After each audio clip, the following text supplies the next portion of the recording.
Welcome to Uncensored Minds, the world's greatest conversation.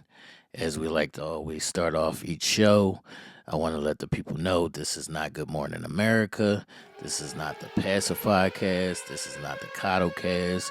We might say a couple things. So if you got sensitive ears, please exit stage left. And we're going to get into it. We're going to have some real honest conversations. And we're going to speak however we want to speak. This is our safe space, and you are allowed to agree, disagree, or agree to disagree, however that plays out. Ladies and gentlemen, welcome to Uncensored.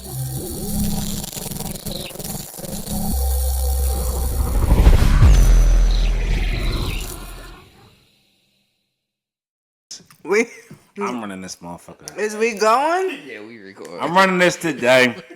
We going to do a little. We going to do it a little backwards or frontwards or sideways or whatever. She said he not fucking with y'all. I got my towel, He's over here in the cut with the Oreos that she don't really want. I'm Fact. coming at it. Look, check this out. We're not even going to talk about the saying. We already know this is not that. Nah, you know what? Let's go get into the nonsense. Fact. Eesh. Nope. How was your day? The day was daying. All right, so I got a question for you. If you step on grass, does it feel pain? We ain't doing it. Oh, that grass is feeling the pain. We doing that. Nah, that's just we had to get the fifth grade out the way. I got you. But hopefully everybody has had a great week. We're gonna get into episode 182. Two. Damn. Too. Thank y'all for tuning in. I say thank y'all to the congregation and also the people that's in the back that bought seats out there too. All the silent members. We be trying to we appreciate y'all for maintaining your cool and wait until Tuesday to see us. You know, we appreciate it. I even appreciate those that hit us up in the I got an thing. announcement about that. All right. Go ahead. This is what we're going to do, right? We're going to do the live entertainment spin on Sunday. And then on Monday, I'm going to release the full audio for the episode. It should be episode 182. I'll release the full audio on YouTube as well. And then whatever topic, so this is why the topics are important. Whatever topic is the best topic, that's going to be the topic that'll be dropped on Monday night at 8 o'clock. And then they'll follow like Tuesday, Wednesday, and then I'll put out the full episode with the visual. So that's how it's going to work. So I just want to drop more content so that there's something for people to watch every day. For sure. That's a good look. Cool. And you imagine seeing my ugly face 5 days a week. It's a good look. I'm sure they will love it. Like, cut your shit. 182, we definitely going to get into it today. I know everybody is feeling good. So go around the room and say what y'all got to say to the people. What's up, Ish? What's up, good people? Ain't shit today. I'm here. Shout out to all the members and the Kongi that did drop by my DM. Nah. What? I gotta stop the kanji. I gotta stop you for a minute. Why? What happened? The video that you had to make in order for this to be broadcast. Thanks. You needed to do it, huh?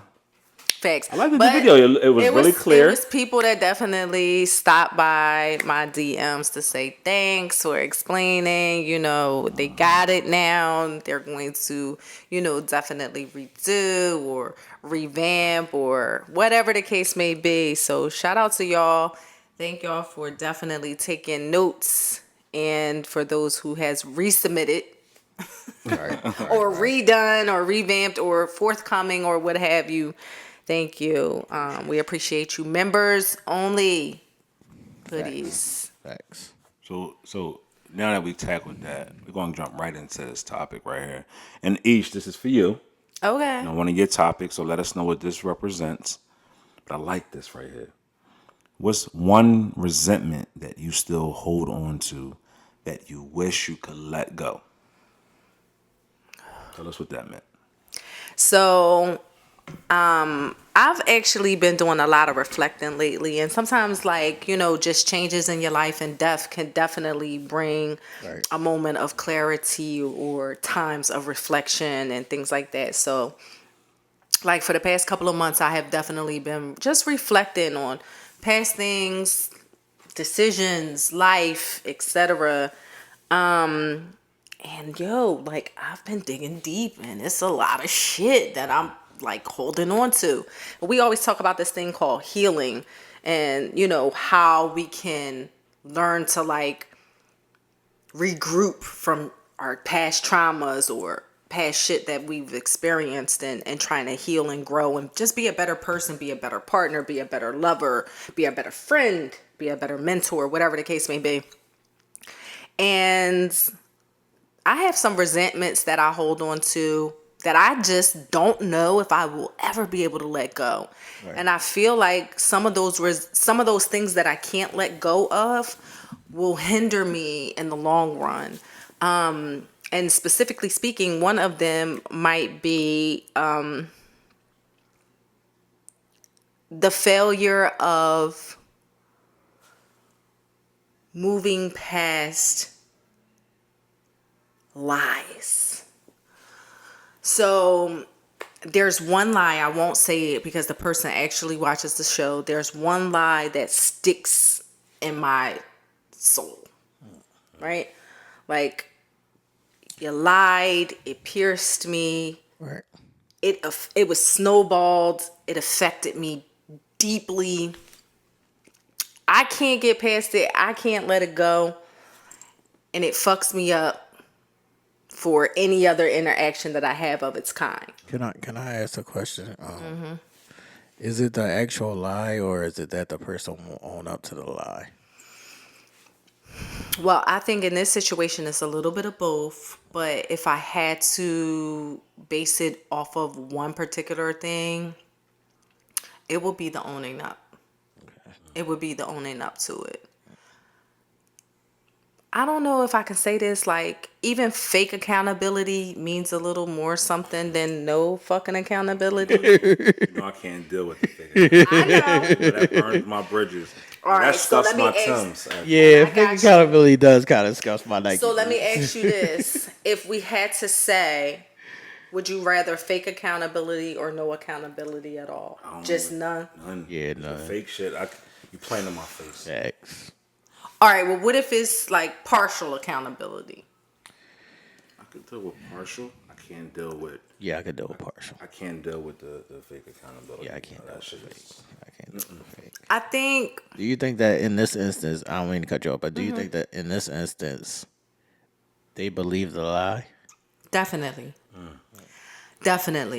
Definitely. And I think for me, that's what's more hurtful than anything. Like, even if it was a partial accountability, or like, not so much I would be okay with a fake accountability, but just acknowledgement of something or other that you have done, that you can clearly see that has hurt me, that has brought me down to a space where it's not healthy, whatever the case may be. Like, just some sort of acknowledgement. But the fact there is no acknowledgement whatsoever, it's kind of fucking with me. But how do you expect them to see that though, Ish? Like, if they believe this lie, how do you expect them to see that so they can take even partial accountability? Because I feel like you're speaking as though like they should feel empathy for you, because you feel a certain way about it. But if I feel like I'm not wrong, Nothing wrong, then yeah, I get it. Well, point number one is you're fucking grown. right? You're fucking grown. Right. You know the fucking difference, right and wrong, whether you want to believe the lie or not. Like, and I mean, I'm being silly in it all because, like, I understand that people live in their mind and they live with their beliefs and their perception, etc. So I don't take that away from the person. But you're fucking grown. You know what you did. Okay. So I'm not trying to hear that. I believe it. Did you express to them how you felt about it? I did. And what was the words that were giving back to you? What was the Like, words was that there were given? understanding there? Is what I'm asking. Like, did they understand No. that you felt? No, they understood their point of view and their Right. perception and their way. And it was basically like, no, Ish, Right. you're just being extra. Like, it wasn't like just being extra type thing, but in a nutshell, that's basically what was being said. Like, oh, you're just They being were standing on extra. their shit. Facts. All right. So As time, but so my question is, as time has now passed, don't know how long ago this was, Yeah. right? As you had time to let it marinate, but also kind of move past it, even though you haven't moved past it. Has the opportunity reached a zenith, or can it be revisited and now the person say, "Hey, I realize the error in my ways, and I want to rectify that by clearing up the misconceptions or whatever." Is there still an opportunity? No, I think the opportunity and the window for opportunity has passed. all right. I think the problem for some people is that, they want to always feel like they'll be the victor Right. in a situation. And they're going to feel like, time has passed and it should have healed and you should not be as sensitive or whatever the case may be. And I will always be the one who was steadfast in what was supposed to be. And you were the one that were perceiving it to be the wrong way. Right? So in their mind, I'm going to be forever holding on to the bullshit. Right. They never really did nothing wrong. They were always the one who was putting it out how it should have been putting it out, and I was perceiving it to be the wrong way. I think the time has passed for any rectification of it. Right. So here lies the issue of how do I let go of it to be able to fully and completely rid myself of that. I gotta say something, Ish. Yeah, Don't be mad at me. that's okay. 10 years, Ish. 10 years. 10 years, Ish. 10 years. No, but see, that is the thing that I won't do because, no, I get you because you're not only talking about sex, you're talking about, and it has been over 10 years Right. for this particular situation. So I'll take that fucking 10 years on the chest, my nigga. I will. I'll take it all day long. All right, Ish, this is what I want to say about it. So I'm joking, but not joking also. Right. What I'm saying is that at a certain point, it's like people gonna be who they gonna be. So you can either hold on to that resentment, or you could be like, they was on some bullshit. I know they was on some bullshit. I can either choose to still fuck with you or not choose to still fuck with you. But it's still you still got the ball. And you're the one with the resentment. You're Right. holding the resentment. Yeah, They living their life. They chilling. They living their life, but and at the same time, they're really not. Like I am in a better Right. like that resentment shouldn't be weighing on me Right. the way that it does because in all actuality when you flip this like when you flip it and you really look at the hourglass on the other side, I shouldn't even be worried about it because they shit is just Well, you're a person who feels things. right. So in that is like you care. Yeah, that's basically it. And not only that, like I try to conduct myself in a way that is in a sense honorable. Right. Like and so I hold on to things when it's not given back in the same light. And I think that's my issue too because I always have an expectation that people should do unto them as they are done unto. Right. And when they're not, then I have a problem with it. I can do it. So moving forward, how do you want to address this? Like, Do you really want to let this go? right. Yeah, I do want to let it go, But I don't think she wants to let it go. Yeah, I know. I know, but I do want to let it go. But let me tell you, the Leo pride in me holds on to some shit. Like, I do want to let it go. I promise y'all I do. I do. Because that's why I asked the most pertinent question. Like, Right. are you, now that time has passed, Right. and we can kind of live within ourselves and see the error in our ways and things like that. If the person came to you and said, "Yo, I need to fix this. We need to fix this, whatever this is," would you be open to that? So you can bury that hatchet. Yeah, I would. I think I would be. I just don't think in this situation it would ever happen. So I think I'm already You like, preparing yourself. yes. And I'm already like, I already have a prefixed, predetermined outcome to this whole situation. And But it's just, are you still engaging with this person? no, Do you want to engage with them? no. Then why are we reflecting on Dead. it? They did. It's dead. It's dead. I'm reflecting on it because I think maybe, and here's how I will You state feel like this. you was done wrong? Yeah, but new shit Right. that might happen Right. that is similar Right. triggers me. Right. And it makes me think of how I felt back then. So that replays. It's like a fiddle that never stops, Right. in a sense, sometimes if something triggers me. So yes, it happened over 10 years ago. No, I don't communicate with that person. No, I really don't care about if I get a rectification to it, but the shit still fucking bothers me. And so I don't know how to completely, You can't. yeah, I don't know how to completely make resolve. And so that's why I even brought it up as a topic, because I just kind of wanted to, toss that around and see like what you guys thought about it. And if you've ever been in that situation yourself. And sometimes we could be really holding on to shit that we don't even think about, that could be really so far removed from our daily thinking and our daily thought. And then one day some shit just pop up and it triggers, because that's literally what happened to me this week. And I'm just like, what? Right. Like, where the fuck did this come from? Like, I don't talk to this person. Like, It's I still ain't there. thought It's still about there. it. Yeah, because it's still there. You just buried it, Yeah. but it's still there. So it's just like this. This is a classic case of I am woman. So no, it's like me this. roar. Yeah, I am woman. Hear me roar. So no, it's like this. Like say we're in elementary school, right? And a little boy cuts each hair or whatever. Now you just go like this to rub her hair. She will not.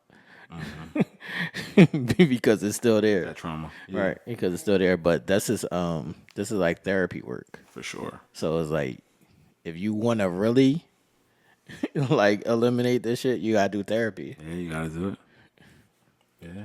I had to come to terms. I was going to, like, my example when I seen this, and this is why I touched my spirit to even touch on this topic, is because therapy has helped me to understand certain things of why I am how I am, and what triggers I have that will trigger me in other instances. Because you kind of like, damn, where did all this pent up anger come from, and where did this aggression come from?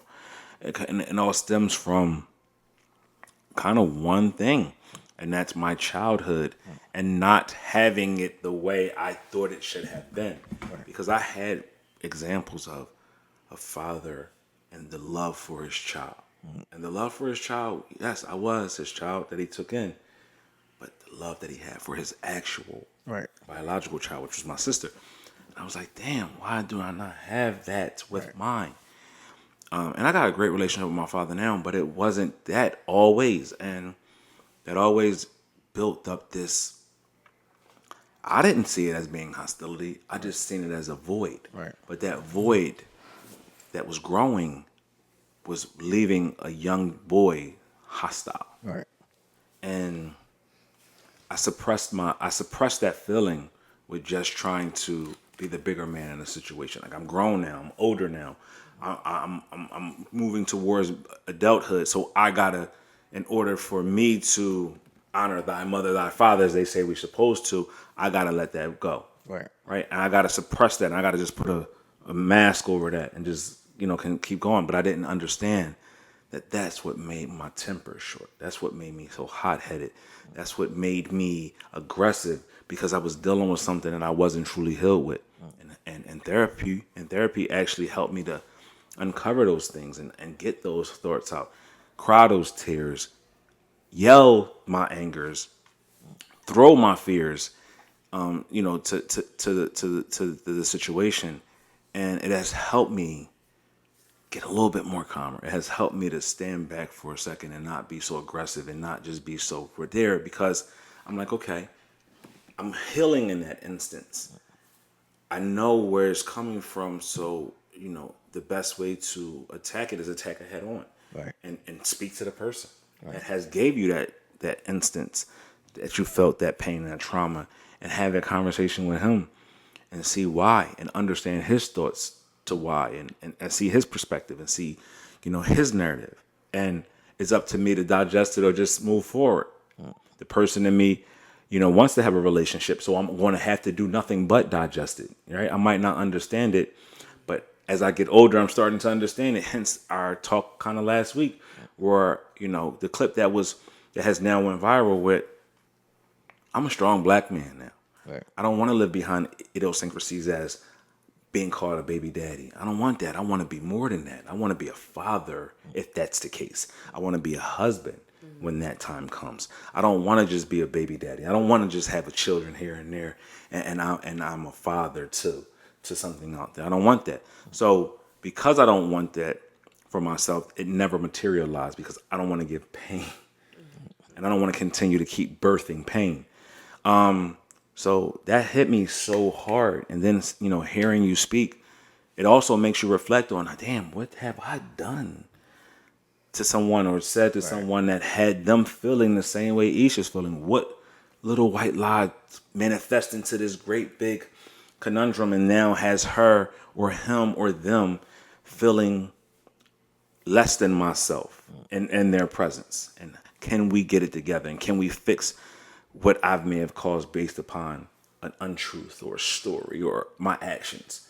So it's a learning experience, and it's a pride swallowing type of thing. Right. And the most mature and big boy, big girl type of thing to do is kind of swallow your pride. Yeah. It's hard, because the things that you're speaking of, we can sort of detach it. Yeah. Women, it's hard for them because their emotions is still wrapped around it. So it's like when I was a young boy, like when I lost my dad at a young age, and I was a young boy, it's sort of like a gift and a curse, because it sort of like prepared me for a life. So it's like there's a time where he was reaching out for me. He was trying to get me to come see him, whatever, X, Y, and Z, and I wouldn't go. So at that time, I was still young, so I couldn't reflect on it at the time. Like, I didn't think about it. Yeah. It wasn't like a thought to me. But, as you get older, you be like, damn, what did I miss? Yes. So you can sit on that, for however long you want to sit on it. But then it's like, what does it matter? Yeah. What does it matter? Yeah. Because I even in this. There's nothing I can do about it now. So it's like, what does it matter? Right. So it's like, even as you spoke on, the reverse side of it, it's like, you could be like, damn, yeah, I did that. I did that to that person. What you gonna do now? No. Yeah. What you gonna do now? Are you gonna be better? Or are you just gonna like, Or you just going big? right? Yeah. Absolutely. And that's the thing. Like, I even try to instill these. Like, I lived this. It's funny because I had to live me in my childhood 3 different times, 3 or 4 different times. And when I say 3 or 4 different times, you're like, what? I got 3 younger brothers that are under me, Right. that are more like my sons than my brothers. Right. And I had to damn near scrub their mind of their childhood that they missed their father in, because I had to do the same thing. And I had to give them an example like my stepfather gave me of what a man looked like. Right. So I had to relive that 3 or 4 times, replaying the same thing that I went through and becoming even more pained. Right. But then strong in the same sense because I had to be a man for them and give them that same therapy or that same lesson that I had to go through them to see that they made it. They didn't need him to get to that point, but they did need him Right. because not having him made strong black men. Right. Right? Because we didn't have that to fall back on. Right. We got him now, but we didn't have that. So we had to navigate our ways through the muddy waters and come out through, through it all and become men without that role model that was our father. Right. So that's a gift and a curse. I mean, that's a gift and a curse in the same thing. But then here comes the curse and the perpetuation of the same behaviors is what now am I a representation of my father in someone else's life? Am I bringing them joy, or if I brought them pain, and how can I now heal the pains that I hurt? Right. So it's like Yeah, we I don't. talking tonight. I don't think we're allowed that some of those spaces. I don't think we're allowed the time in some of those spaces. So it's like when I was at that age, it's like you couldn't talk to me at the age because I don't even understand what the fuck is going on. So you couldn't talk to me at the age. So it's like it's been built into me since a teenager to be like do self therapy because who the fuck can I talk to? Yeah. Who can I talk to without being judged? Right. Or without them trying to fix something that they can't fix? Not even about not even about being judged, but they don't fucking know. They not going through it. They don't fucking know. Exactly. And that's one of the reasons why we don't talk. Right. Because you don't know. You may say you know, but you don't know. Right. So it's like how can you guide me or teach me or tell me something when you don't even know what it is? So I think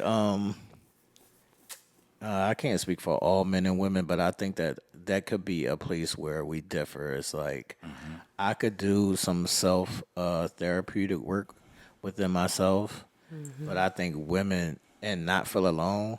I think women feel alone in that space. Yeah. Yeah, facts. And I was gonna say too, like, how effective do you think self therapy is? I mean, I guess it determines people's mental, It's effective to a certain extent. All right. Because you still wallow and you don't have the outlet to even get out Right. your own inner thoughts because you're self motivating yourself, you're self healing yourself, and that's good because if you know how to do that, you have a basis to start with, but you still need that to get over the hump, and that's where it came with that. Now, as an adult, I held a lot of shit in as a child, as a young man, as even a young adult. And now as I progress in life, I'm just not letting shit stress me like that. Right. It's almost to the point where it's like, if it ain't gonna be, it ain't gonna be. And if it's gonna be, it's gonna be. We're gonna figure it out. But I can't hold grudges anymore because it only tears me down. It don't tear the person down I got the grudge with. It's not begrudging them. It's taking me out of my happy place and out of my element and putting me in a corner, either angry, upset, That's what I'm or saying. struggling for answers. That's why I said it's all about your mental space because I'm a person who does hold grudges, but I know how to. I'm just saying, I know how to hold a grudge and it not affect me like emotionally. Exactly. But like I know I got the grudge for you, and when the time comes, the time will gonna come. come, yeah. But it ain't like bothering me emotionally.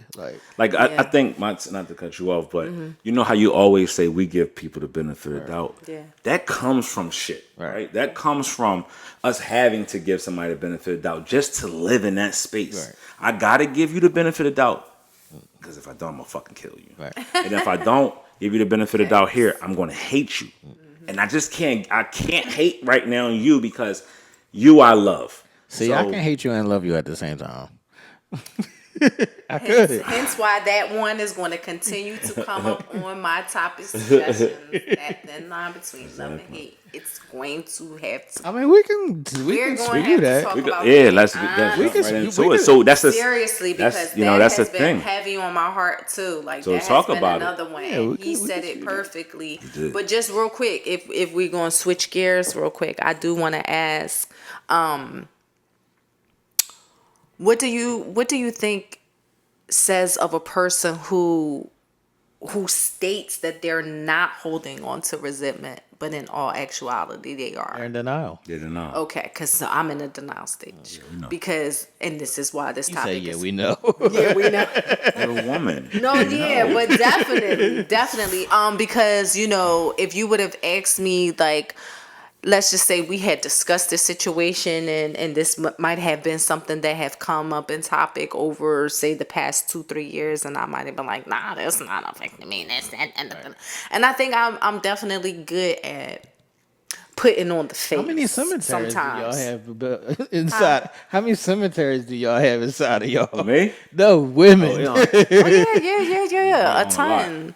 A ton. And it's bury and get up and put on the face and push and act like shit is not affecting you, and that's the only way sometimes some of us know how to Cope. function Yeah, and just to cope, cope, yeah. like, honestly. But if I was to have been asked that question, say, 5 years ago, Right. It wouldn't. oh, how you feel about that situation that happened back then? And I'm like, fuck that. They ain't bothering me about nothing. And All here right. I am today, All right, May 23rd, 2024. I'm gonna tell you why that is, Ish. That's happening to you because you just went through an experience.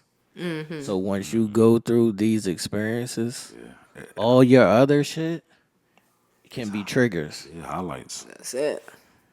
Okay. You super analyze, Right. analytical right now. So I could have just, like, temporarily been over it. No, you didn't. You buried it. I buried You it. buried it, and like you in your mind, you let it go, and you didn't give a fuck Yeah, about you just it. kept moving on with life. But now, because you're going through something, your emotions is kicking up. Right. Okay. So once your emotions kick up, anything can trigger anything from anywhere. Right. Like you know what? You said something to us, the two of us, behind the scenes once. You said, if my mom goes, Yeah. like, a lot of shit gonna change. Right. Yeah. And I felt that. I'm like, yo, I know. The moment you said that, I was like, oh shit, the world is gonna feel Right.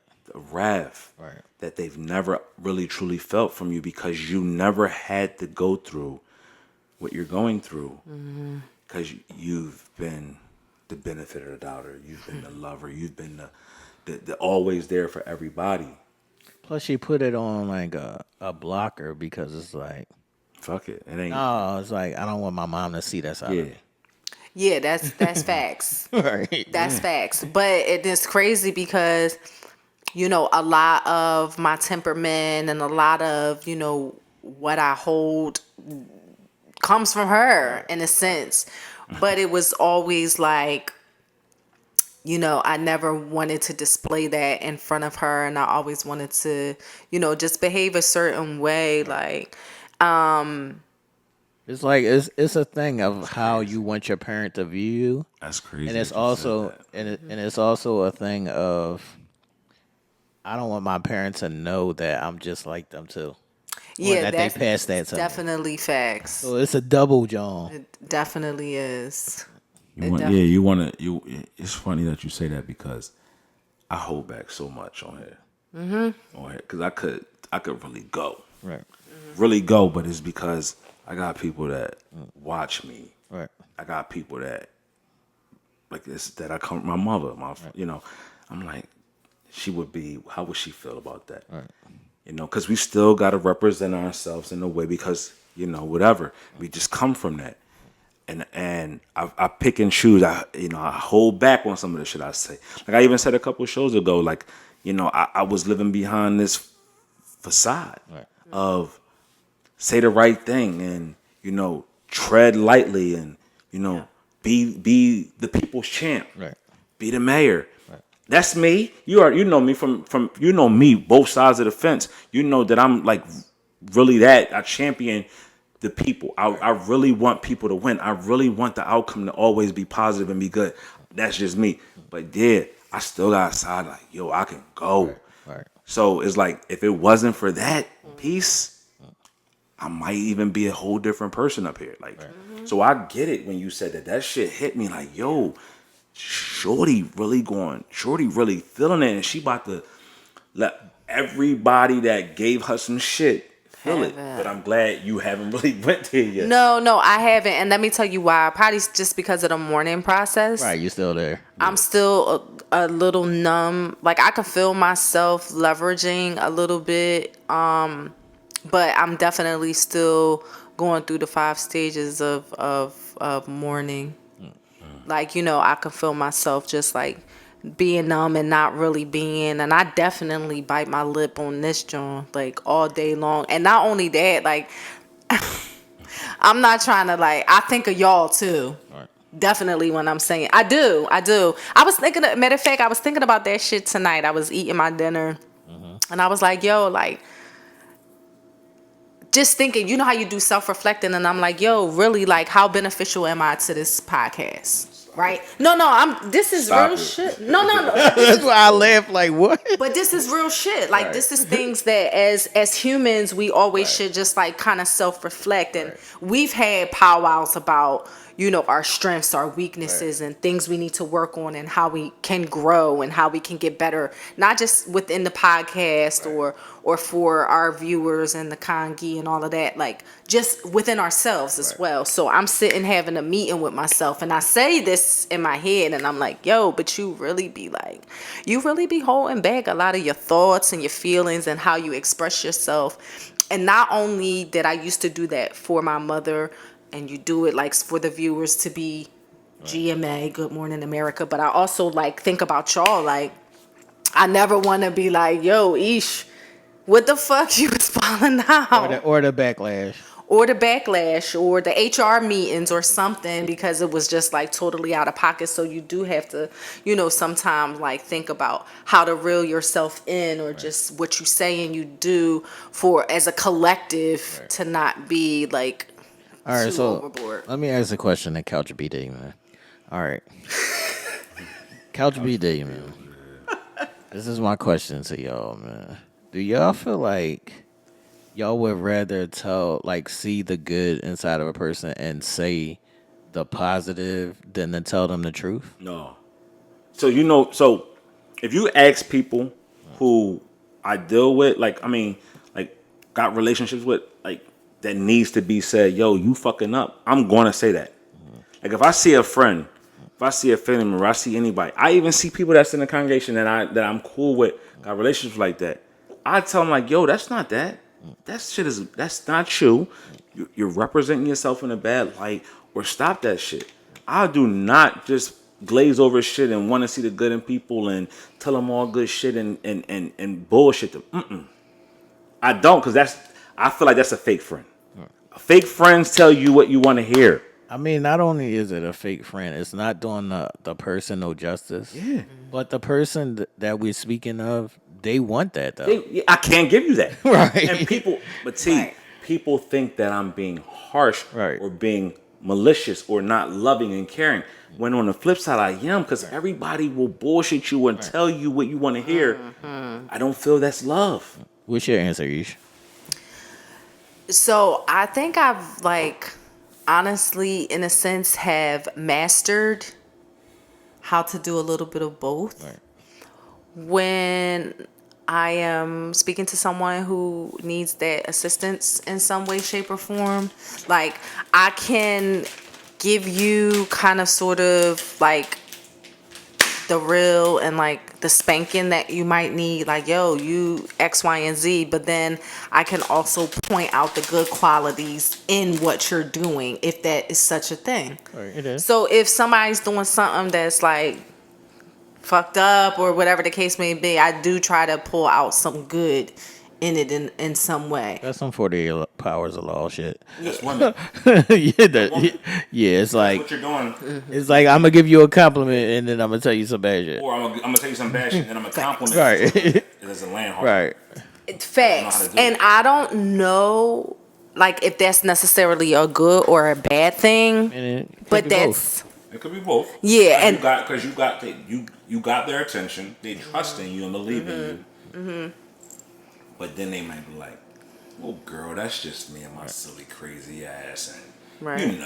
And then it's like, "Oh, all right, you crazy," and then they just go off doing the same shit. right. Yeah. I get it, but I just don't like sugarcoating because Yeah. you think I'm playing. Yeah. Sugarcoating is funny. I had somebody tell me, Eesh, this was a client. Because I'm good at it. And I think that's another place that I get it from. I get it from work. Right. Because I have to, my boss, and shout out to my boss. Oh man, this is crazy. He's a millionaire because he's not only a smart businessman, but he knows how to communicate effectively. And one of the things that I had to master and learn like early on in my career, being as though it's 23 years now, was being able to Congrats deliver to the the 23 hard years. news with a hint of positivity in it. Ish. That's what Uncensored Minds is. Thanks. That's what we is. You got Crazy the ass. quintessential asshole. you got you who's the in woman, between, the right. balance, and you got me over here who when we hear they ain't dumb, they not beautiful, they ugly. Then Right. you got me saying, "Hey, we love you, congregation, and hey, you're beautiful and you're amazing. We appreciate you." We all got that great quality, but it's such a balance to where we say harsh shit, then we follow it up with a back rub, Soft. then pull you away from the elevator and kick you a little bit, Right. but then give you a pillow to land on. then we hug you, And then we at the hug end you. and make you laugh, so you forget about all And then this push shit. you out the door. Exactly. It's just like I think it's an art Right. to that. But again, I don't know if that's necessarily a good thing or a bad No, thing. you need the balance because Right. what it does is it helps us go back and we watch the episodes. That's why I said today when we put the clip out, I said you got the good, and you got the crazy, then here come the pussy talk, right? Here come the pussy right? talk. But it to the appeals. pussy. It appeals to everybody because does. there's Facts. something that there's a message that everybody can pull out from the three of us that they can relate to, right? Mm-hmm. You know, I struggle. Like you just said, you ask yourself, damn, what do I bring to the podcast? I've been doing this for 2.5 years now. I still ask myself, Right.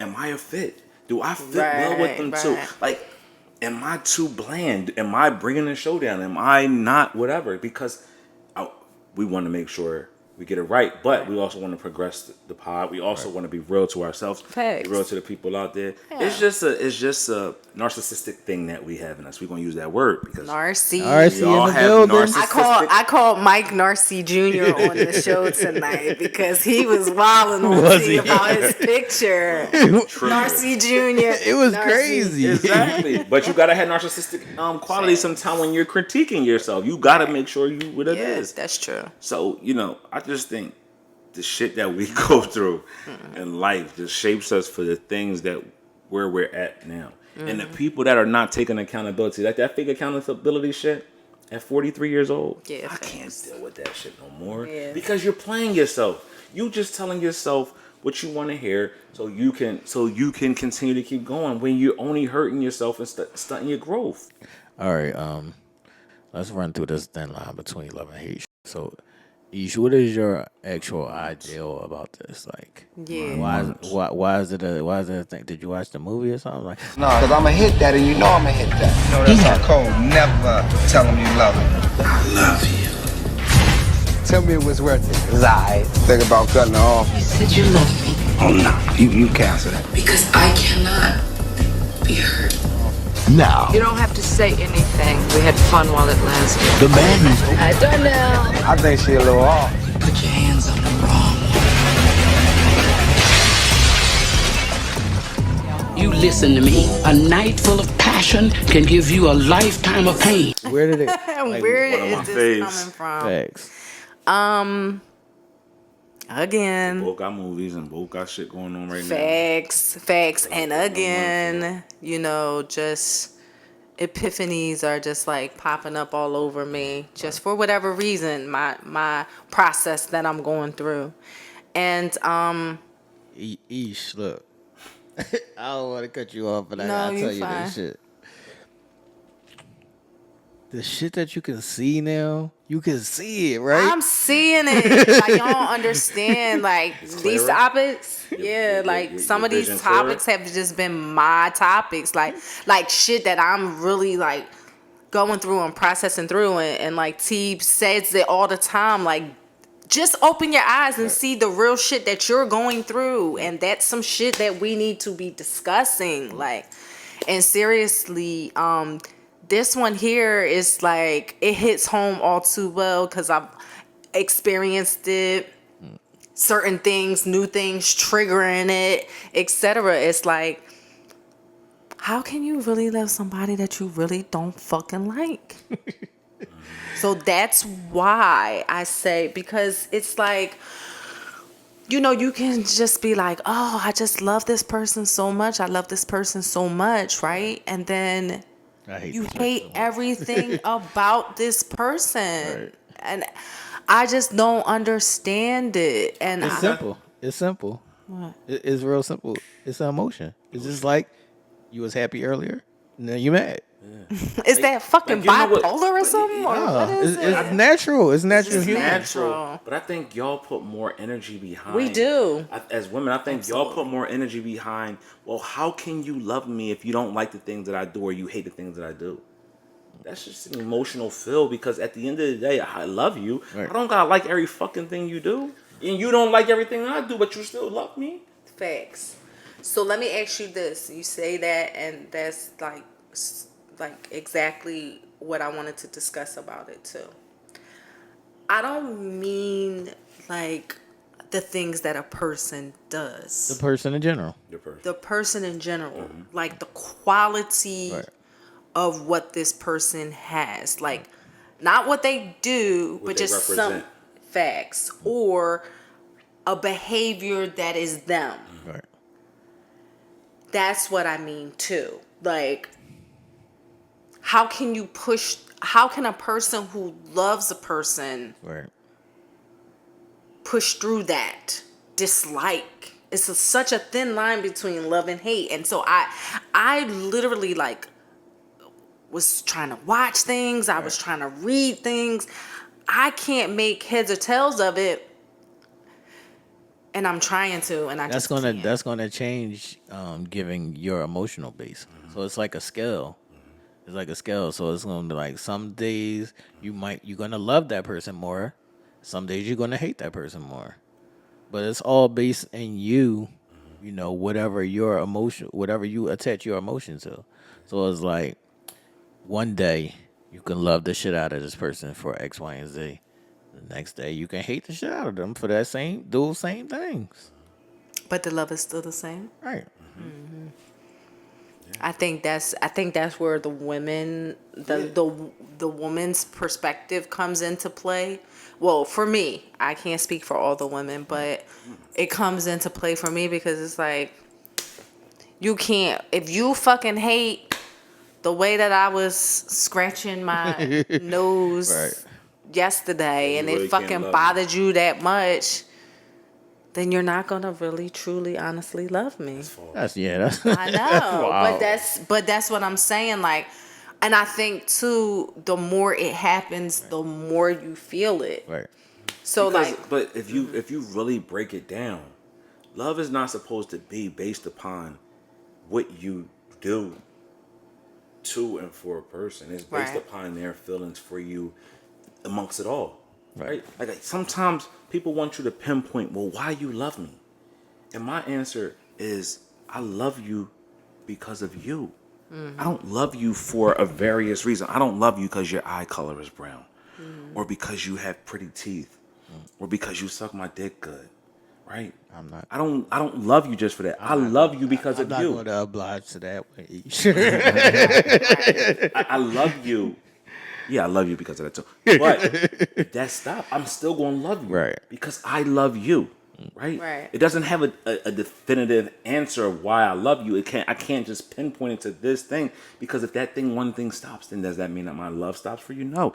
My love is a continuous variation of you. The epitome of you is what I love. I don't have to like your actions today. I don't have to like your attitude. I don't have to like the way you smell, but I still fucking love you. I think you love the idea of somebody. We all do. No, I love certain shit. I Specifically. love a lot. No, I love certain shit, Right. but I still love the presence of a person. Right. Because if you stop today, the very thing that I loved yesterday or this whole month or my whole once changed next week. I still love you. I still love the presence of you. See, I still love what it is of you. That's I where we need differ, because if I love you for a certain thing and then that thing goes away, I'm probably not going to stop loving you, but I'm going to start feeling something different inside of me. That's why to me. And you know what? Nobody's wrong. Right. And I think people think that's wrong. And when you look at that, you said what you need.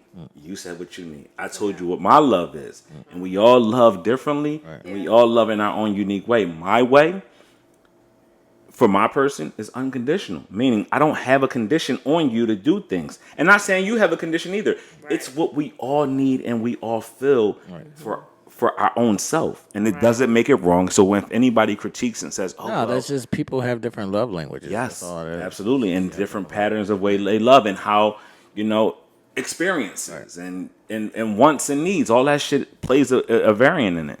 Mm-hmm. Yeah, so there is a thin line. Yeah, very thin line. Between loving and hating a person. Yeah. But it's still, you still are the judge of it. So it's Can you hate you're still in control of it, basically. Can you hate a person you loved? No. I hate a person that I love all the time. No. Can you hate a person you love? Yes. For a lifetime. For a lifetime. Can you hate a person that you loved for a lifetime? Probably. Y'all know I'm a grudge holder. I can't. Can you, Ish? I can't. I can move on from it and not let it be a bothersome to me and have hate.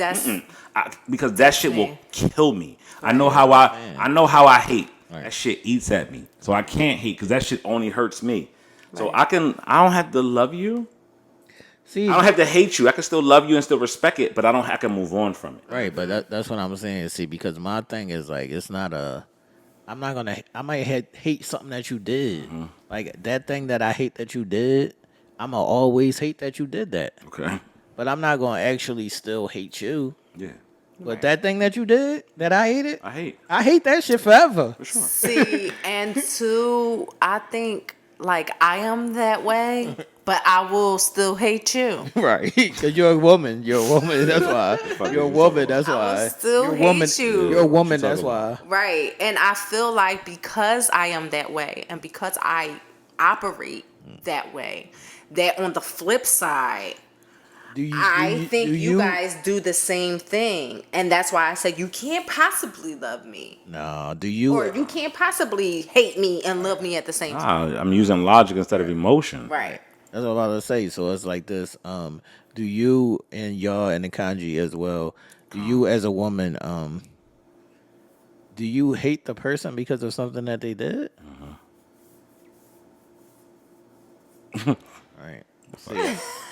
See, I learned, like, I used to probably be like that, but I learned to separate this up. Yeah. So it's like, I'm going to hate some shit that you did, but I'm not going to hate you. Yeah. Right. I'm going to just carry it different. Yeah. Right.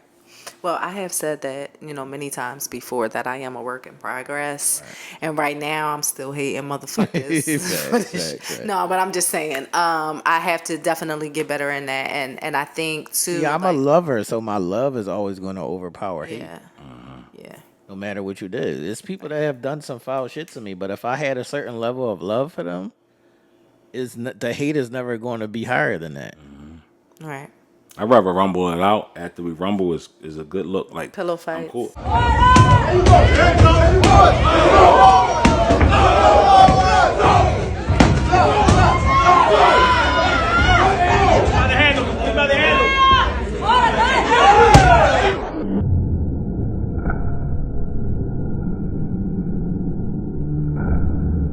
Not even that. Like we can even have like a little verbal rumble, but I gotta get that out of my system. I can't carry that shit. Like that shit, I can carry that shit. I did once, and that shit almost made me want to kill everything, everybody. It's heavy. A burden's heavy. It's heavy. Yeah, it's a heavy burden that you place on you. I don't want to even say I commend those who could carry grudges and shit like that, because we're not supposed to carry grudges and shit like that. But if you can carry a grudge and still going through with your life with the grudge and put that shit in my book bag, Ish. You can? Right. I just should be right in my book bag. I'm like, I remember that shit that you did. Yeah. I remember. Thanks. I remember. Between love and hate. That was the topic. Ish, that was your topic. That was a good little dissertation that we've talked about. All right, what we got? What's up? So this kind of is going on with the whole thing right now. Let's stay on this right now. So I came up with a topic, and in what ways are love, lust, and sexual desire different from one another? Yeah, I mean, this is definitely like, what y'all speaking of, just love that just overpowers and withstands the test So I actually of had it time. cut in 3 ways, right? I'm gonna let you speak on the sexual desire since you are a resident sexual person. Okay, but I want You know what I to. mean? Okay. No, I'm fucking with you. I want to speak on You the no. sexual No, we're gonna I let you like do the. sex. No, we're gonna let you do the. We're gonna let you do the lust. I'm gonna let you do the lust, right? We're gonna let T talk about the sex because he's 10 years in. Yeah, fast. All right, so let's start with T on this one. In what ways are love, lust, and sexual desires different from one another? And you're going to go off of the sexual desires portion of it. I'm a compartmentalizing person, so I can have a sexual desire, attraction, want, need for you that has nothing to do with love or lust or whatever else is on that list.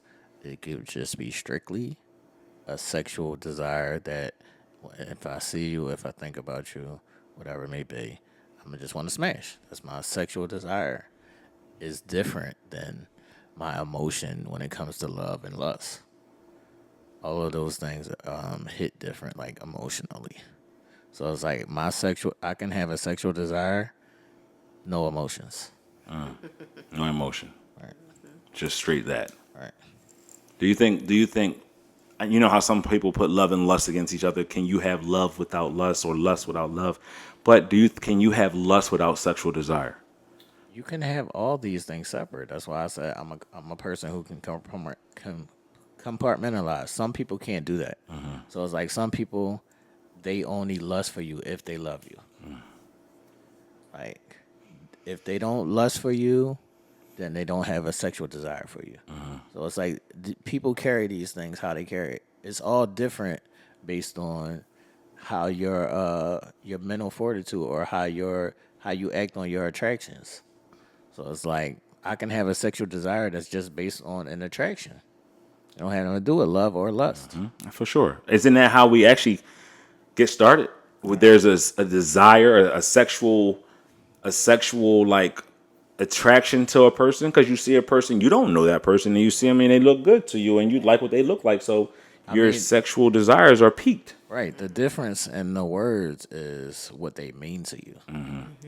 So it's like love means something deeper than lust or sexual desire.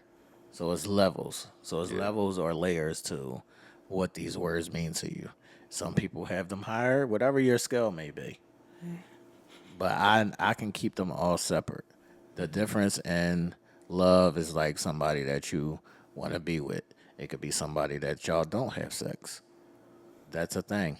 Lust is somebody that you might want to smash. But my sexual desire is a craving. So after y'all now have touched y'all sexual attraction with each other, right? Does the lust stay or go, and does it then form into love, Ish, for you?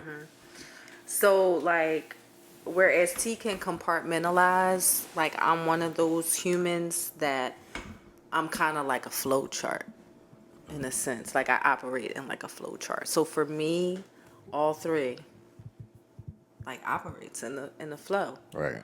So, they all intermingle, like T said, depends on your mental fortitude, your emotional. I'm sorry, did you say mental fortitude or emotional? Both. Like it just all depends on how you're capable of holding all three of those things. But for me, like I'm that human where all three of them would intertwine one way or another. They would kind of all flow into each other. So, for me, yeah, lust kind of feeds off of love, Right. and then it kind of pours into the sexual desire. So I think most women are like that. yeah, And then it kind of like it's perfect that it's in the middle, because that's kind of how it is for me if you put it into like a certain perspective. If I'm getting the love, I'm going to pull from that, right? And then it's going to all center and boil into this lust, and then it's going to pour over into the sexual desire for me. So I feel like that is like the hub. So you can't just have a sexual desire for somebody? No. Hey. I mean, that's just me personally. I know That's a lot of women. Yeah, it's a lot of women, but I know women who Yeah, can very few. compartmentalize. Very few. I know a Gemini. I can't. I'm out. Shout out to my girl. I know one who she can compartmentalize just like that. I'm out. Right. Waving the white flag. Waving the white flag. Yeah, like she can totally do that and have sexual desires or sexual situations with individuals and not be anything attached. I unfortunately am not her. Like there is something just a little. It doesn't have to be love necessarily. There's either a strong like, a strong connection, a strong kinetic energy. Something is happening outside of just the sexual desire for me. So, like I said, even if it's not love, it could be like, strong like, or whatever, lust. And then sexual desire. So it's still like a flow chart for me. For sure. Yeah. What's your answer now? So to tackle it, the love portion comes in for me, right? Because it's the first attraction. You see a person is always a lustful or sexual attraction. Two opposite sexes attract, right? So then you're lustfully thinking about them in the sense of, hey, I want to be around them more. I want to talk to them more. I want to feel their presence, which can then lead to that sexual attraction. For me, the sexual attraction or the lust of it pushes my pendulum towards love. Because I frivolous, non-weighted Casual sex? Yeah, that's what I was looking for. Casual sex is a thing in the past for me. That's my younger days, teenage years, 20s, even 30s, where casual sex was a thing. But as I get older, the love that I have for a person that I can share those sexual attributes with just takes over. And I see that I don't need to, play the field. This one right here, I lust for. So therefore, my sexual attraction to this person that I'm lusting for is all based upon the love that I have for him. That's why I said I know what my triggers are. My triggers, and that takes me over my sexual peak, is visual. Right. It's those leggings. It's that visual thing. But it's attached to the person that I'm with and I'm in love with, or I'm with, that I lust for. That then has my heart and the love that comes along with it. I can't just give myself, and I could probably, whatever, but give myself for a casual type of situation. Right. But that's not the field I'm in anymore. Right. My whole being is. Let me ask Aisha, and I want to ask the ladies in the kanji, and I want y'all to give a honest, transparent. You're gonna lie. No, they might tell the truth here. They might tell the truth here. Let's give them a round of applause. Let's normalize telling the truth, ladies. Yeah, let's normalize telling the truth. Because each gonna have an upset. 2024 is the year of truth, man. All right, Ish. God damn, they killed them. I know that you have like a love thing, but you telling me, and y'all in the kanji as well, you can't come across a nice penis and be like, yeah, I want to fuck that penis. Hell yeah, they do. If they say they don't, they lying. Because how many times do y'all lust over these actors No, that's not a thing though. They might be like, yeah, he looks nice, but if the opportunity presented itself, a lot of them would not be attracted to it. That's what I'm asking. So Ish, if you just happen to come across a nice penis, why you laughing? That's what I'm talking about. Every time I try to be serious, y'all both start laughing at this shit. When I almost got in trouble. So in y'all penis group that y'all got. So in y'all penis group that y'all got, The penis group that y'all in. We know about the secret penis group that y'all in. Ladies, the secret penis group. So the penis group that y'all in, when y'all see these penises I'm running telling down you, the no, street, they just look at it and be like, "It's a nice penis. It's good. It's cool. It's nice." I might look at something like, "No, I would fuck that." I think they are thinking they will fuck that though. That's why they're in the group to see the penises though. I'm wait. believing. Let me just clarify. It is not a penis group. Like, it is Facebook. It's a penis It's a penis group. Yeah, Penises are y'all not share. just free flowing. Y'all sharing and just dick. popping out all No, over it's the not place. all penises, but it's penises there. Yeah, it's penises all in there. Y'all might share a cooch picture just to be like, oh, look at this. But Ain't nobody sharing no cooch picture. Pictures Y'all ain't is got no not cooch? in this group. No. all right, honey. That's all penises. it's all pain. Not in this group. Yeah. All right. What's your answer though? No. You crazy as shit. Y'all, No. So y'all don't be sitting there like, oh, shit, I'll fuck I the shit out of can't. him. I know there are women who can't. Did y'all see the fuck what just happened over here? This nigga threw a whole joint in his mouth. I can't. This savagery is over here. It's out of Snacks. control. It's serious. Somebody feed this man. Wait. Ain't lucky I'm not super close because I'd have been doing the same fucking thing. I'd have been like, let me Fuck get it. a couple I've been looking at one each cookies all goddamn night. Shit, I'ma have. cookies. Yes, the golden Oreos, the best. Y'all say y'all don't look at the dick pics and be wanting them. No. I'm not saying that. I'm just saying like that's where the lust will come in because mentally you think about it. It's would you move out on it? Right, that's what I'm saying. I don't think most women would. Yeah, Move out T's on saying like, would we move out on it Right. without any? No, Right. we might, admire and be like, "Oh, girl, what I would do to that." Like Right. I can, but actually moving out on it without like no real connection all the time. There are women who are very casual about, Gemini. sex. Gemini, casual about sex, etc. You know what I mean? But So y'all moving out on the penis people is the same thing like asking a man to marry y'all. What the It's not fuck? gonna happen. How did we get there? It's just not gonna happen. No. Ladies, Kongi, excuse are me, y'all can asking you a man to repeat the marry question? y'all? When you're trying to dodge shit, you be like, "Excuse Women me, always- can you repeat the question?" This is the thing. This is the thing that I hate about that's even a thing.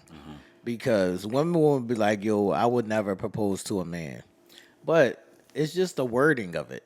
Yes, they would never like a lot of them or the majority of them. They would never like get down on one knee and propose to a man. But you are proposing to the nigga because you're proposing the idea of marriage. Yeah. All the fucking time. How many That's times not have the you heard? fucking cat. How many times have you heard when you gonna marry me? Yes, that's damn near a proposal. Will you marry me? Right, and I don't understand. If shit was like lined up for me, I would propose to a man. Chrissy?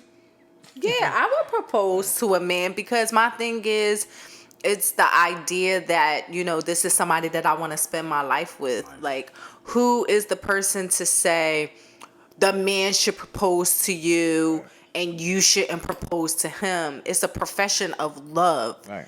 Oh, regardless. Now, I understand timing is a lot more important for men than it is for women.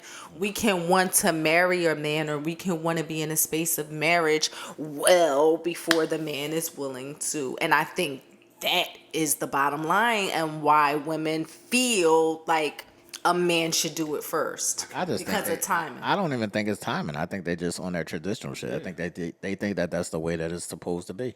That's what they've been told their whole life. That's how it's supposed to happen. A man is supposed to propose to you, and they stand on that shit. But this is like I said, it's not 1950, 40, whatever the fuck it may be. If you want to marry, then that's what I said. Y'all basically proposing to the nigga anyway. Right, and that's what I'm saying. And I hate the fact of, and not to cut you off now, but I hate the fact that too, like, when I be seeing shit on like across the socials and it's like a woman and she's proposing to her man, I hate the That shit shit gets that I be bashed. seeing in the comments where they're You don't like got no totally self-worth. bashing like, You don't got no I self-worth. would never. Oh, you would never, but you have never.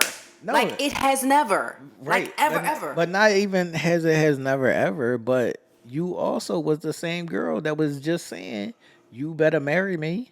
It's the same thing. You just wording it different. Right. I ain't gonna be in this relationship for Right. 8 years and not be married. Yeah. Right. Right. It's It's the just- same shit. You just wording it different. Right. Yeah, I don't know. I'm just one of those that like if I'm in a space with him and it's great. Like I'm going to say what's up, dude. Like I'm going to do I cannot that. wait for this episode to air and I'll see the comments. I want to be in the comment section when that's being said and see how many people agree with you. Right. So we're going to have a lot of people that will agree with you, but then No, they ain't gonna agree with her. Yeah, but They're I gonna have know some people we've that's gonna talked agree. about that before, and I think I recall seeing like a lot of people saying, "No, I would never do that." Like it's Tradition. it's tradition for a man to do that, and that's how it should be and remain. So, shout out to and the that's tradition. Shout out to the Trid. Shout out to the Trigs because that ain't. I mean, it is what it Shout out to the is. Trids. Shout out to the Trids. One last proponent to that question or tree branch. What's cracking? This is going to get the people talking now, right? This is kind of like we're off the Good Morning America. We in our let's throw the hands up. Let's get ready to Uncensored rock. Minds. Are you currently dreaming, or living in reality? And how do you know? Because a lot of people out here is living in this false reality that they think is reality, and they're really dreaming. I hate this shit. I say this like damn near every day. I live in a world. Y'all live in this fucking bubble that y'all think is real life, and it's not. Mm-hmm. I hate this shit. Where do you I think think all we- this comes from, though? Like, where do you think this whole It comes from ideology TV, comes from? Comes from TV. Comes from social media. from their experiences. It comes from how you were raised. It comes from it could be like different for everybody, but it's a thing with almost everybody, The thing, for sure. and I don't want to live in that space. I think I'm a fencer. You on the fence? I'm a fencer with a lot of shit. Do y'all notice? I think you choose to be a fence. I definitely choose to be a fencer. I feel like all my life Is I've it safer there for you? yeah, that's what I was gonna say. Like I feel like all my life I've chose to play it safe. And so I really realizing like through a lot of our discussions, a lot of our conversations, a lot of conversations I have with other people and shit, like I'm a fencer. I got a question for y'all, because y'all both now, this is your reality. Has losing a parent changed your perspective? And T, you've lost your father young, Right. and we've always seen this brash bravado. I don't give a fuck. Right. Do you think that came from that? For sure. Okay. For sure, it came from that. So it's like I said before, the structure. Once you lose that structure, and it's like on you, you have to like carry a certain I don't give a fuck, because there's no structure to make you give a fuck. So yeah, it definitely plays a huge part in that. Yeah, it definitely plays a huge part. Do you feel like since you lost your mother, you've blossomed into Something different. Not even something different. Do you feel like you've blossomed and opened up a little bit more, and opened up a lot of different areas that once was shuttered? Yeah, definitely. Like, I don't think I've fully, like, bloomed. Like, I think it's always been there. I just think it's been, like, dampened and hampered, for fears and exactly how I need to be producing myself because of how I would think my mother would, what she would think of me if I didn't. Right. But I don't think that I have fully let the lid loose. Right. And I don't think I fully have tapped into. I feel it brewing, but I haven't like fully let the lid loose yet. And maybe it'll get there one day, maybe soon, maybe it won't. Like for some time, but It's kind of like an eerie, like alliteration, right? Asking that type of question, but it also feels like a liberation. Like I sit back and I see y'all, right? And especially T, I've known him since I was 10 years old. Right. Just this, like the liberation that comes from you just saying what you want to say. You do what you want to do. You go about it however you go about it. What drives that? It used to be like chasing a ghost. It used to be like trying to live up to who my father was, and like that was the number one thing. Cause it's like I'm a junior, so it's double the pressure. So it's double the pressure. So it's like you a junior. It's like you gotta be what your father was. It's like that was a thing. Like that was a thing. So it was like chasing the ghost of trying to be what my father was, and then it was like, can you pass your father? Like, can you be better than what your father was? And then now it's like you gotta separate yourself from what that was. So now you have to live in your individuality of it. Yeah. So yeah, it is a thing. I'm gonna set the stage for y'all real quick. Every morning, 6 o'clock, I used to call my mom. Every day, every morning, 6 a.m. on my ride to work. She would set my day for me, Energy wise. energy wise. She would set my day for me. If it was shit going on, she would talk me through it. She would direct me through it. If I was off a little bit, she would get me back on track. If I was in my fuck this, she would get me settled. So imagine not having that Right. and the feeling of emptiness right now, right? Because now I'm going off of pure fuckery. Right. Pure ish fuckery. Because there's no mom. Killer Ish is back. Right. It's no mom to guide Right. my day, my days. Right. Or me for that matter. Right. So yeah, I definitely like am feeling somewhat lost, feeling like have you ever not known if it's okay to be you? Right. Yeah. That's what I'm experiencing right now.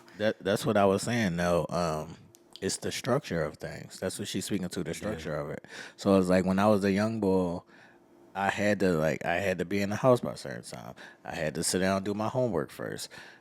All these things was in place when I lived with my dad. So once you take that out of place, now I have that. I don't give a fuck shit because I can basically do whatever fuck I want to do, whatever I want to do it. Yeah. Yep. I think that's why like you call us the BD couch. Yeah. Because we had that structure was there and it's It's not there. it's been there for all of our lives up until now. Even for me, it's still there, where you have that pillar of structure that you got that winged you right back in, and or I don't want to disappoint, so I'm not going to do something that's going to go off kilter and disappoint them. Yeah, it's a thing. But as you sit back and you look at it, you said something important. You said I tried to live up to that, but now can I be better? Right. And I'm finding myself on that path now, right? Trying to live up to, can I show my dad that I made something out myself without him? Right. And now that I have him, I'm still showing him that, I'm good, Dad. But now I got to show myself that I'm better than that, and I'm better than him. And it's not no disrespect to him. It's got to be, I need to take charge and get out of the shadow. Right. I got to cast my own shadow, because if I don't, then I'm only just going to be Roosevelt's son and not Darnell. And individuality, plays a vital role in our lives, because if we don't have individuality, we sit back and we try to be people pleasers, and the people that we're trying to please, we should be trying to please them, showing them what we meant of our own self. But far too often do we fall into this thing and lose ourselves in a sense, or forget to find our true selves because we're trying to appease. That's the part that I'll be trying to get like not only across the y'all, but just the people in general. So it's like when you live in that stage or in that aspect of BD, it's like everybody's there's no individuality in that. It's like everybody's the same in this place because we're all doing these things to appease each other instead of being who we naturally are. That's the point of it. Yeah. I don't do it to please everybody else. Right. I do it to please like my parents, Right. right? But yeah, and that's why I think I always lash out at people or the congregation or just people in general that perform for social media or needing to chuck and jive just to get a couple likes or a couple hearts because it's a false and fake reality. Because we spend our lives trying to do all these things to get likes and hearts when we haven't even we're not really truly living life. Right. And until you take the shackles off, you're not really free. You're not really you until you've actually experienced what freedom looks like. Not are you not only free, it's like if you go buy X, Y, and Z, are you gonna go buy that because you like it, or are you gonna go buy that because society says this is the thing that you should have? But you're locked behind those societal walls. Right. So that's where you're really not. You really haven't experienced freedom. Or society says this is what success is. Like, do you really want this, or do you want this because that's what society says? Or society says you have to be this and you have to look this way. You got to do this and you got to be that nutrient and this. And it's like, when are you going to have your individuality? When are you going to shine through what everybody else says that you should be, or even what you think that's acceptable to everybody else? Right. Now, I want to circle back real quick on like the statement that you just made when you were like, we're really not doing it to, well, you said, I'm really not doing it to please other people. Excuse me, I'm doing it for like the parents, excuse me, how we should behave, how we should act, etc. And I agree with you 110%. But I think too, we're a lot alike in that, and like even in past episodes, we've gone toe to toe with one another. We've had a passion, and we've had that moment of not rage, but just moment of passion where we're like, we don't have no tolerance for the bullshit. Right. Like that's just you probably don't either, but I see it a lot in me and you. Yes. And I think too, it's because of the pleasing aspect of our mother and your mother and father or your loved ones, etc. And how we have to be contained in a sense in certain ways that when it comes to certain things or certain people say something, it's triggering to us, and we lash out or become passionate because our voices have to be heard. We have to get our point across in certain forums because we're not able to always do it in other forums. And I don't want to speak for you in any way, shape, or form, but I know because it's that the kind of respect. correlates. Yeah, it's because you can't go back and forth in some instances of it. You got to have a respect level, but yet and still, you still are an individual that have feelings towards a certain thing, and that's why I said liberation. It seems to have. When I look at y'all, I say, damn, they don't give a fuck. Right? I can't talk about Gucci. Right? I can't talk about people ugly and they dumb. I would not dare. But I see how y'all are so free and liberated, right? And I'm liberated and I'm free, to a certain extent, because that's just me. But everybody has their own thing. I mean, I get it. Like, I get it. Like, I get it to a certain point. So it's like your parents instilled that in you. Mm-hmm. Your parents instilled that in you ever since you're a little kid. Like, be mindful and shit like that. Like, but like I tell y'all all the time, ever since I was like 6 years old, I used to be like, I can't wait till I get grown so I could do and say whatever the fuck I want to do. And now that I'm grown, I'm not going to cartel myself for nobody. Yeah. Yeah. I No, don't yeah, care yeah. if it's my own children. I don't care if it's my mother. I don't care who it is. I'm grown now. You're not gonna muzzle me. Like, Light bulb Right. comes on light bulb comes on in each person's room at a certain time. And again, I use this platform that we've created as a form of therapeutic remedies and therapeutic you know things that will help us get through what we get through. Like I use these forums as a way of getting out my passion, my truth, my inabilities, the things that I've learned, the experiences that I've experienced. So it allows me now to speak. to put that aside and say, you know what, I can't. That shit. That's no more. Right. I gotta speak, and if I don't speak, I'm only gonna hurt myself. Right. I gotta let people know where I'm coming from, but I can let people know where I'm coming from in a mature, reasonable fashion, right? I don't have to scream it because they're not gonna listen to it when I'm screaming. They already told me. But I don't like these passionate parts. So it's like, just say what the fuck you gotta say. That's what I'm saying. Yeah, It's like- but people muzzle you because they don't want to hear what you gotta say because they're not ready for it. right. But I feel like, so it's like, if we're having a conversation, right, we can have a conversation and we can use our vocabulary and we can not curse. But back to the individual part, my individuality, sometimes I like cursing. And I like saying suck my dick. You know what I mean? Right.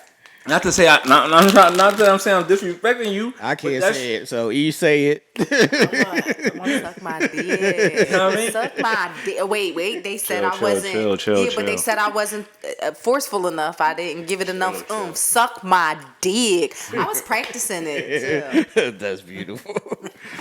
That motherfucker's crazy. But I love when people realize and see what the truth is instead of hiding behind these Right. that bullshit. It ain't what you said, it's how you say it. Motherfucker, is what I said. Right. You ain't like what I said. So now you hiding behind because my voice was elevated a little bit louder than what it normally is when we having a conversation. All right, fuck all that. Was you listening? Facts. Right? Oh, you said a curse word or you said this, so I stopped listening. Why? Why? Because you chose not to. So I'm not going to hide behind that no more. Because I do myself an injustice and I do the other person an injustice of knowing what it is, what we're going through. But I love when I look at y'all and we all learn from each other, right? You said you pull from us, Yeah. pull from me, you pull from T. I pull from y'all. Right, we all do. We all pull from each other because we see things in each other that we don't have, and we strive for that, or we see things that they're going through, and we can allow that to drive us to get to that point whenever we're at that point. Right. You know.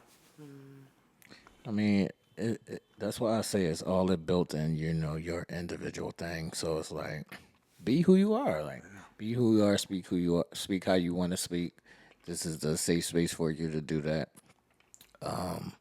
I get that, those things, and I think that that's a grown up thing, like a maturity thing with people. So it's like, some people you can't curse at them. It hurt their feelings, like shit like that. It's like, I didn't grow up like that. Yeah. My mom cursed at me. Yeah. If somebody curses at me, that's not gonna hurt my fucking feelings. That's why I say we can scream at each other all day long. I'm not going to fucking will her away. Facts. I'm like, all right, I understood, I heard you. Right. Everybody's not built that way, and I understand that. So, It is what it is, man. that was the two topics that Aisha and myself came up with, which we had great dialogue in between both of them. And it was ideology time. All right, we're gonna stay on this same vein that we are here, and I want y'all to think about your list of priorities when it comes to people. So I know that y'all are both extremely family-oriented people, and I believe that my family is the family that I created. So there's a real big ideology that has gone back through the test of times, and that is blood thicker than water? So, how do y'all feel, specifically about your own tribe? Is there any equations where you might have your own family, and then you have to pick a side. So when you have to pick a side, this is real life though. It's way crazy. Like it's This is so real life deep. though. But this is real life though. This is real life. There's gonna be times where you have to pick a side, and is blood thicker than water? Are you gonna always, side with your family and your blood? Nope. I'm gonna keep it funky. I'm gonna be real. I'm real transparent tonight. I said to my boss a couple months ago, like, my mom is gone. Right. That was my family. Right. And we know I got sisters, I got brothers, I got cousins, I got besides besides my mom and my son and my direct few, like that's my family. Blood is not thicker than water. I'm not gonna always side with my family, just because they're my family. I am going to ride for my family who rides for me, obviously, but the one person that will always ride for me is not here no more. And she was the glue. Right. So everybody else, see you when I see you.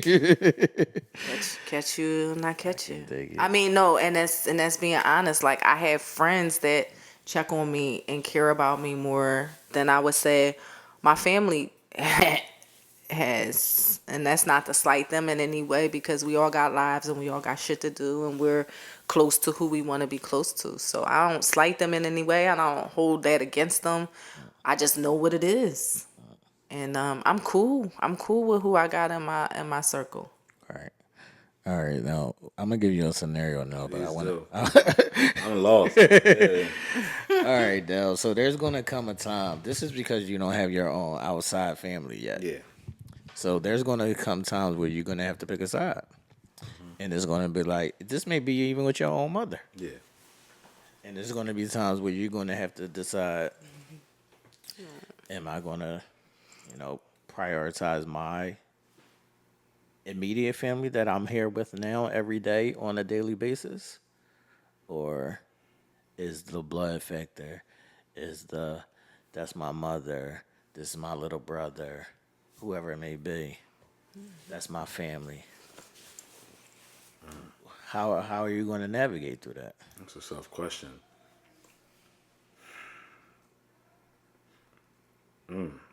That's a real hard question, because when you throw the one person in there that really matters outside of my outside family is my mom. Right.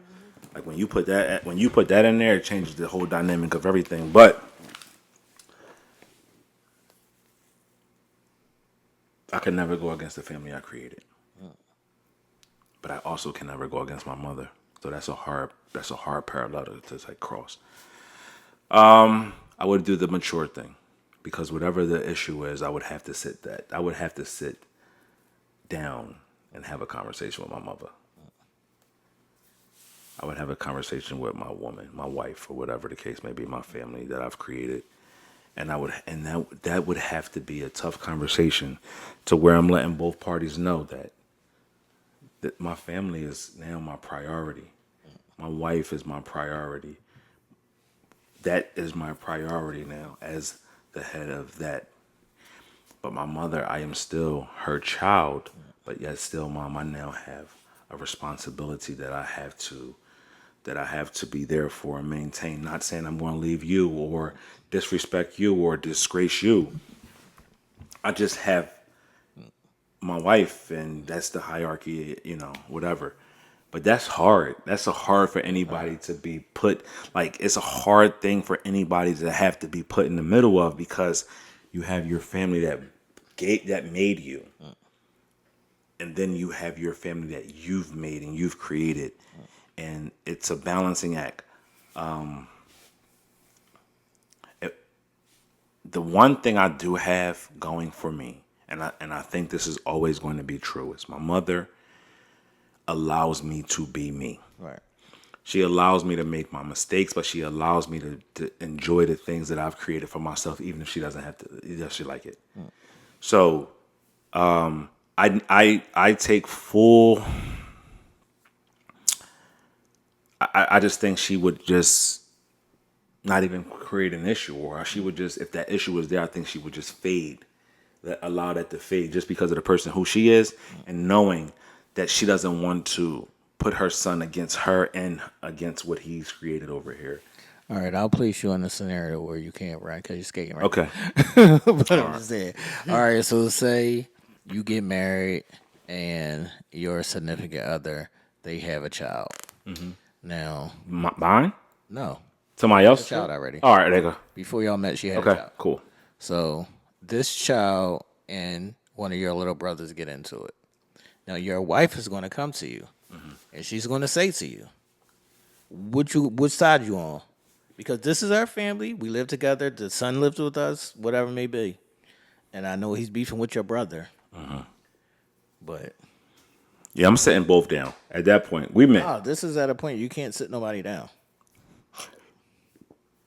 My brother like my son. That's what I'm saying. My brother like my son. My brother is like my son. Like, honest, I didn't give birth to him, but I raised him. That's her son. All right. That's my son now, right? All right. I guess I'm gonna fight both of them. I'm fucking both of them. I'm letting them know that y'all family. This is what I'm trying to tell you. It's hard, bro. I don't know. Hard. It's very hard. I don't know. It's very hard. I'm gonna tell you why it's extremely hard, because your wife is gonna look at you every fucking day and say, "Nigga, if That's you my not on son. this side, Yeah, and plus that's her son. right? This is about to be an issue every day." Yeah. I hope my wife is like me, and that like she would know that. That's hard to say. She know how my family is. Like she know how I rock. And Right, but she also has this crazy love for her own child. That's for sure. That's going to be extreme. That's so hard. You know what? We could all sit here and say what we would do till we get in that situation. Thankfully, I'm not in that situation because I would have a hard time. I'd be sitting there fucking lost. I would be sitting there in a room so fucking distraught because I got my wife, I got my son because I'm claiming him as mine. I got my brother who is like my son, and I'm the one in the middle. This is where it even gets even more trickier. Say your little brother lives with y'all as well. And I gotta put him out. Right. Yeah, that's a hard thing. That's a hard pill to swallow because I can't put my child on the street like that. You see how I refer to him as like my child and not my brother.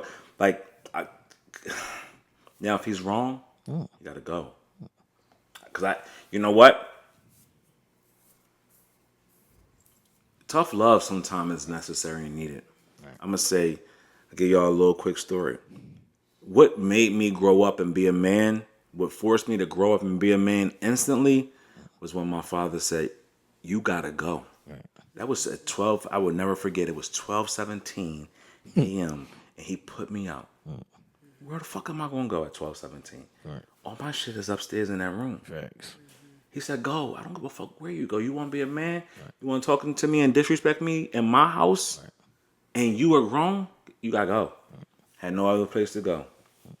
Left, went somewhere for the night, got my shit, whatever the case may be, and I never turned back to went home. But it forced me to grow up. Right. Now, if he's wrong, like I was wrong, then I gotta give him the tough love that he needs. What if he's not wrong, but your significant other feels like he is?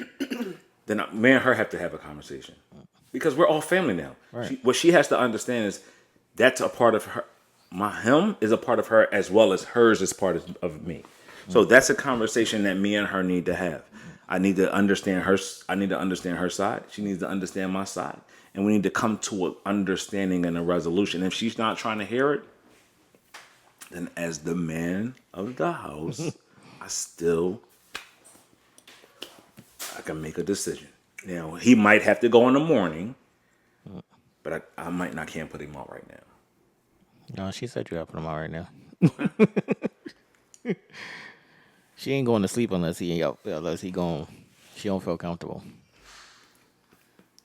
Well, I'll take my son to my brother to a hotel room. But he's grown. Right. So, I'm instilling in him now that if that let's say they're happens, not grown. Let's say they both 12.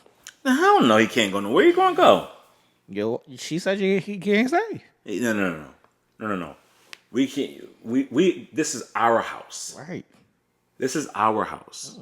We both make decisions, and that's a decision that we both need to make. He's a child. Right. He's not an adult. Some kids is problem kids. I get it. Yeah. But we can't. Putting him out only hurts me, hurts him. We got to figure this out right now. And if that's the case, and it's gotten too much, he's disrespecting her, he's disrespecting our home, then I'm so glad he has a dad. I could take up this, but my father, who is his dad, house, or if not, take him home, or sitting down having a conversation with him. Like this is situations that us men have to go through, and as much as it seems easy to say, hey, I have a problem with him, he gotta get out. I don't think the other party understands the plight that the man has to deal with, because I have to deal with 3 people, 4 people, maybe even 5 people that's affected by this whole decision. My wife, her child, my brother, my brother's mother, or whatever the case may be, and my father. Right. And the dynamic of my household, and still having to be peaceful and loving and all that. It's just a thing that you can't have a right answer. There's no right answer for it until that situation arises. All right, so Ish, this will be your scenario. Yo, we gotta fucking come up with something to put him in the shithole. Like, he be having us over here emotional, crying. Niggas about to pull their fucking hair out. I'm bored or fucking ready. Bring this shit, dog. Bring it. I'm about to go get fixed. We hear so I don't have this problem. We hear every Thursday. We hear every Thursday. Like, okay, well, Nell's scenario, I can't have no problems. Exactly. But We hear every Thursday, man. situation. Bring this shit. We hear every Thursday, man. So, Ish, this is my scenario for you, and this is something that I just watched the other day. So, say you got a little cousin or whatever. This little cousin is close, like Nell is saying his little brother is to him. But this little cousin, she's a little outrageous. Like, she's by his bipolar. Like, in this specific instance, this little girl was outside, like, hooking. So, they need her to come and stay with you. Now, she's bipolar. She's been outside hooking. Is you gonna take this blood in and So so basically they're like turning her everything over to me, like her care, her, all of that stuff over to me. right. And would I be taking her in? I'm not a good person to ask these type of questions. Why not, Ish? Because I feel like, honestly, I have a lot of my mom's tendencies. And she would be like, fuck no. I feel exactly the same way. Like, And, like, no. Like, we're not taking a sorry. Like, there's got to be somebody else that, like, is up for the task. I am not her. Right. And it's sad to say, because sometimes you don't want to, see people, whether it be friends or family or what have you, like out on the street or put out in any way, shape, or form. And you kind of want to be that person that assists and help, but not all the time is things conducive to you and your lifestyle or what it is that you're able to do and by way of help. So I think I'm going to have to respectfully you know what they're going to say, right? They're going to say family is family and family takes care of family. How are you going to turn your back on her? We know you got the space, Ish. And I get it. And she's close, right, very she's close. And I can understand it. And I would be torn.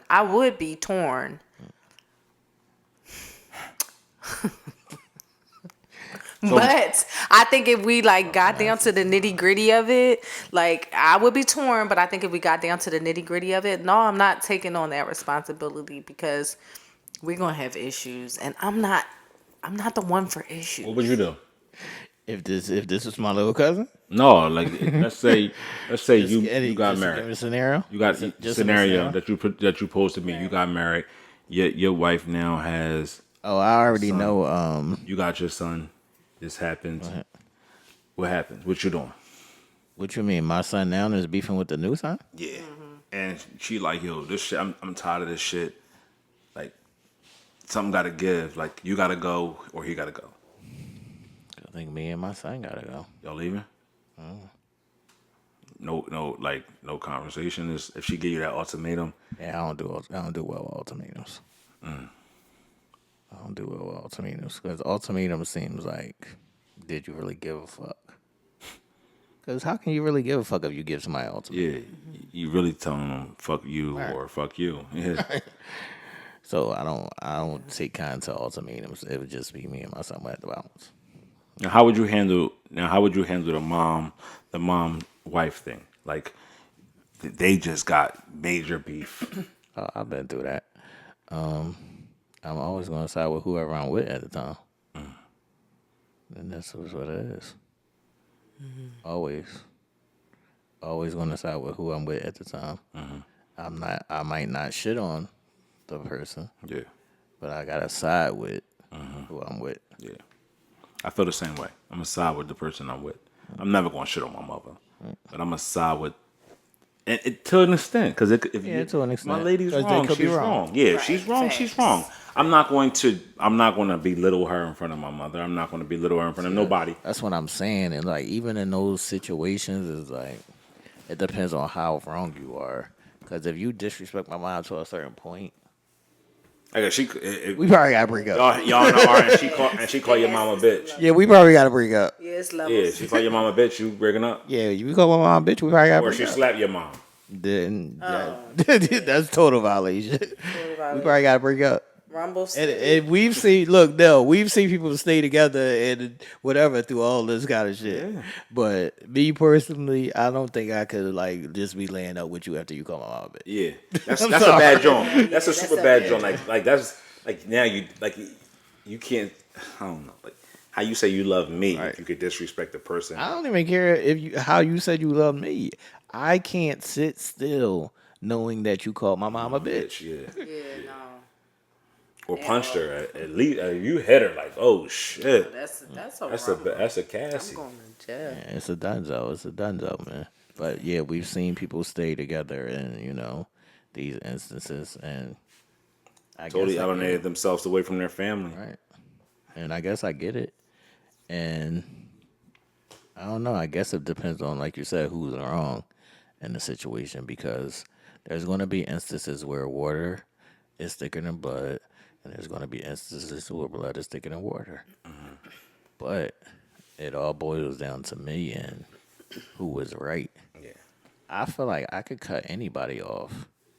I feel like if I felt like my mom was totally wrong and like stab somebody, like I might have to cut my mom off. I ain't gonna cut my mom off. I'm sorry. I ain't gonna cut my mom. I'm gonna still take her like groceries and shit, but like you limit. I'm not even limiting. Like if she stab her, like that's what if your mom stabbed Shorty, your mom was totally wrong and she stabbed Shorty. I'm like, damn, mom, why the fuck is you stabbing my?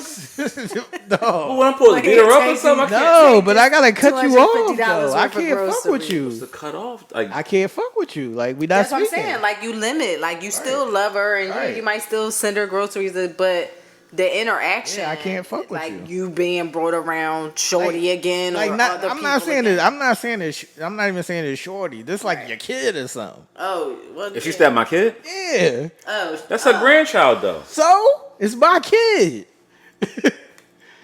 That's his grandmother. Like what I don't care though. So she just came out of nowhere and just stabbed him. Right. Like she tried to take him out of here. If he did something, what did he do that you didn't stab me?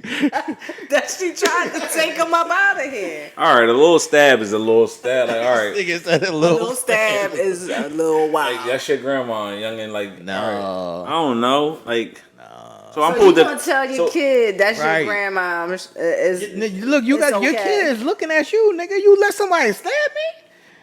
Look at him. He said, "So what?" Yeah, like I'm to the.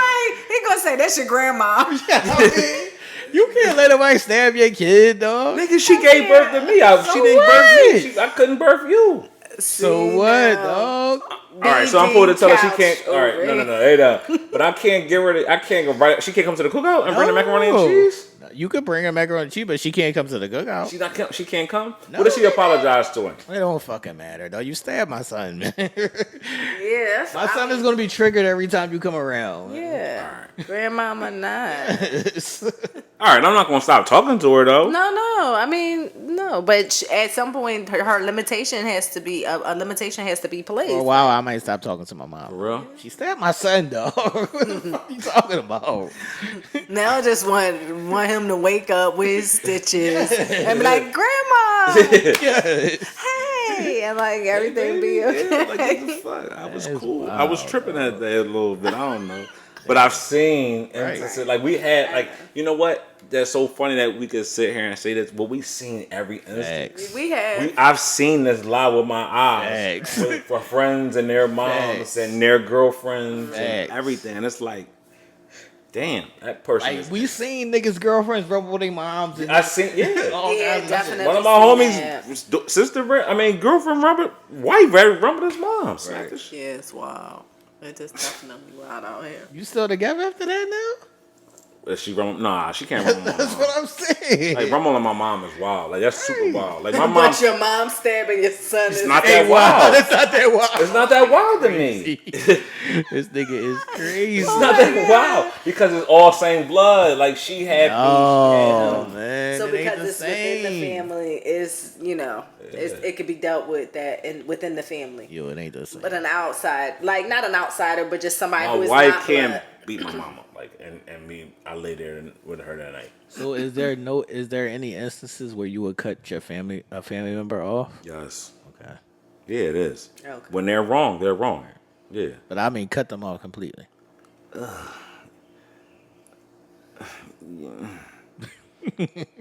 Maybe if they like, I don't know. Like you see how I'm teetering? Like I don't know. It would have to be. Your uncle touch your little cousin. Oh yeah, cut off. Beat the fuck up, cut off. Yeah. Yeah. Beat the fuck up, cut off. Like that's. We don't do pedophile work. We don't do sexual. We don't do the homosexual. I mean, not the homosexual. We don't do the sexual John. What's the sexual John called? SA, man. SA. What's SA? Sexual assault, man. Oh yeah, the sexual assault Johns. Stupid as shit over here. I don't be knowing no codes. We don't do the sexual assault John. We don't do none of that. Yeah, that's a cutoff. But if my mom stabbed my son, depending on how if he like 3 years old, then I might. This nigga said she stabbed a 3-year-old Aisha. He's still cool with it. I'm saying It's hilarious. But I love the love that you have for your family. If she stabbed him and he's 3 years old, we gonna have a conversation. But if he 15 and she stabbed him, he probably said something crazy. Wow. Yo, So what? Nigga, he said something crazy. He didn't touch her. She stabbed me. Hey, no, wait until you watch this joint. Wait till this joint replay, and you go. I'm serious though. Be like, yo. Well, he 3 years old. Like, Yeah, yo. like if he 3, that's like, Mom, why you stab me? Like This he only nigga is 3. crazy, He man. was only crying for a little minute. This nigga is crazy. Yo, what if your little brother shot me in the leg? Who you cutting off? What'd he shoot you for?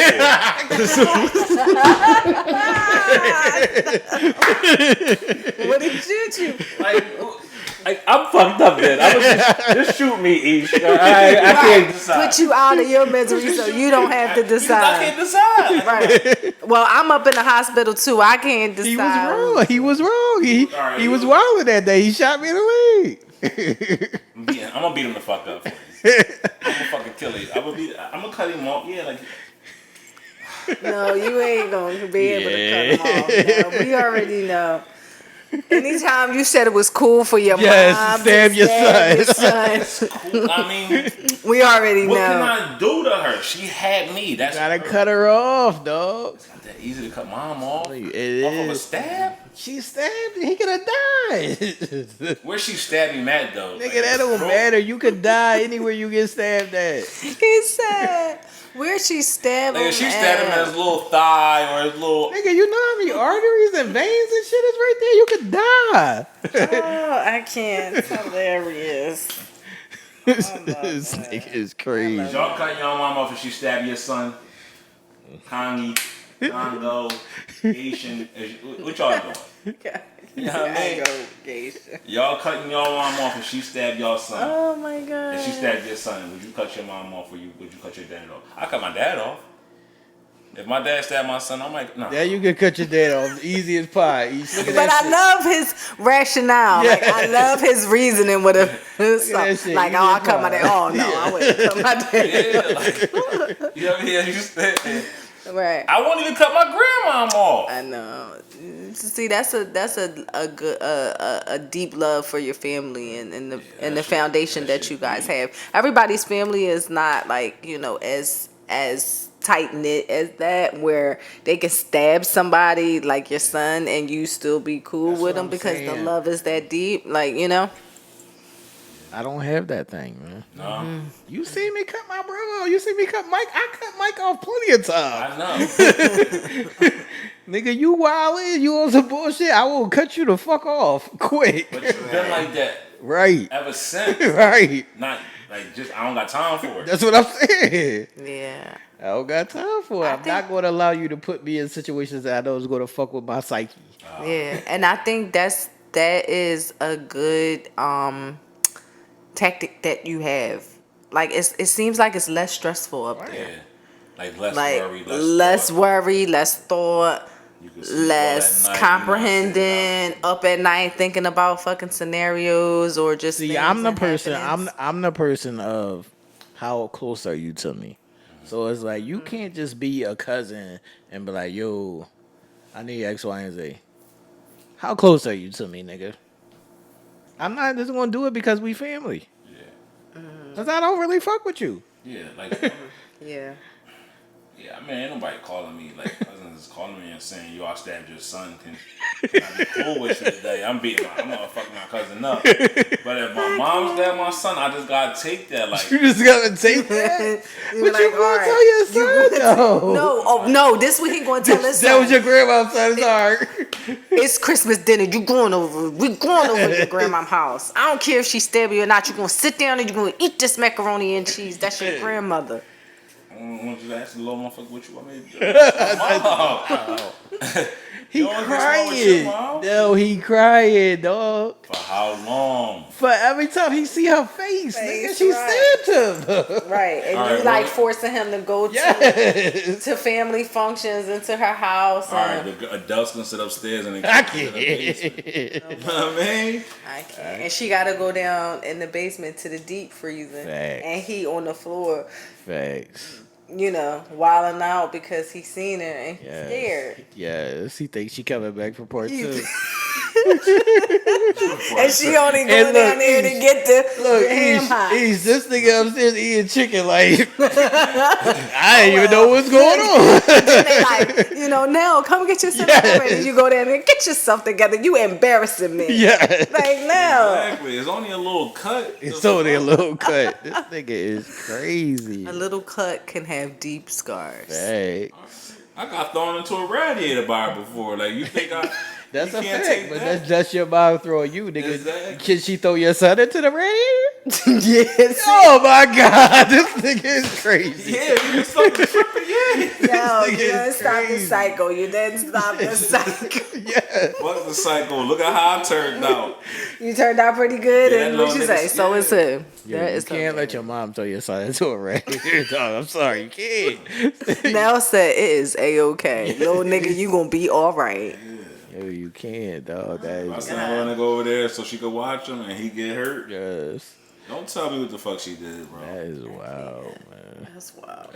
Connie, is y'all letting y'all mom stab y'all son and y'all be cool with it?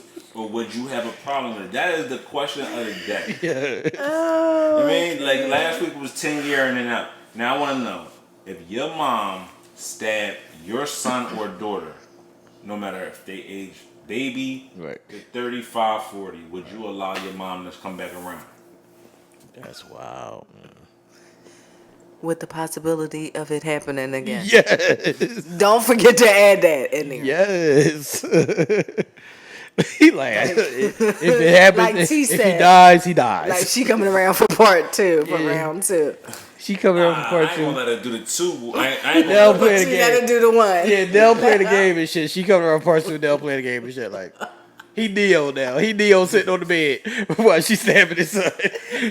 I'll let her do it once, but I'm gonna say something to her. I let her do it once as wow. I'm saying though, like, I'm like, all right, man, you got the one off on him. Like, chill on the second drum.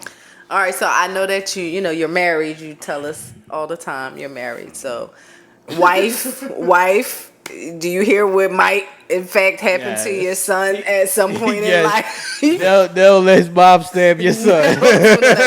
Mom, stab your son. Man. So, be prepared. It's Get your son some shoulder pads, and some knee pads, and some body armor. She wasn't even sad about it. He just was like, "That's my mom. She can do She it. raised me. Yeah, I mean, she can do whatever she want to do." Shout out to Mom Gotti. Yeah, shout out to Mom Gotti. Yeah, shout out to Mom Gotti. That is wild. That is wild, though. All right, no. Oh, flesh drum. Let's say you gotta be Marvin Gaye's daddy. Could you do it? Be Marvin Gaye daddy and kill him? Right. Kill my son? That's what happened, nigga. I said Marvin Gaye's daddy, nigga. I'm gonna kill him? How old is he? Nah. He's grown. Nah, I gotta put him out. I can't kill him. It's no other choice. There's no options. He's trying to kill you. He trying to kill me? Right. Yeah, I'm gonna kill. Look at him. He's struggling. He's struggling. Yeah, because that's how it'll be, I'm sure. So he fucking. You struggling all too, the way E? up. Yeah, you struggling like a motherfucker. I'm struggling too. Are you Especially if he's trying to struggling? kill I'm not you. struggling. Somebody's trying to kill me, nigga. I don't give a fuck who it is. Killing your son? Yo, you trying to kill me, my nigga? Y'all niggas had Right. a problem with me when I let my mom kill, like, stab when y'all. He wasn't trying to stab your mom, though. Right. He just was an innocent little child. He was minding his fucking business. He was in. All right, so he trying to come. He trying to stab. What he got? He going to shoot me or he going to stab me? Either one. He about to take you out, nigga. Listen, this is what I'll make it even easier for you. Some people have like cycle episodes, right? Yeah. So he's having a cycle episode, but his cycle episode can get you up out of here, Yeah. and he's ready to get you up out of here. I'm gonna put him the fuck down because I don't want him to hurt nobody else. Yeah, don't get him out of here. That's a hard one. heavy. Yeah, that's That's heavy. Nah, Like- I ain't gonna get him out of here.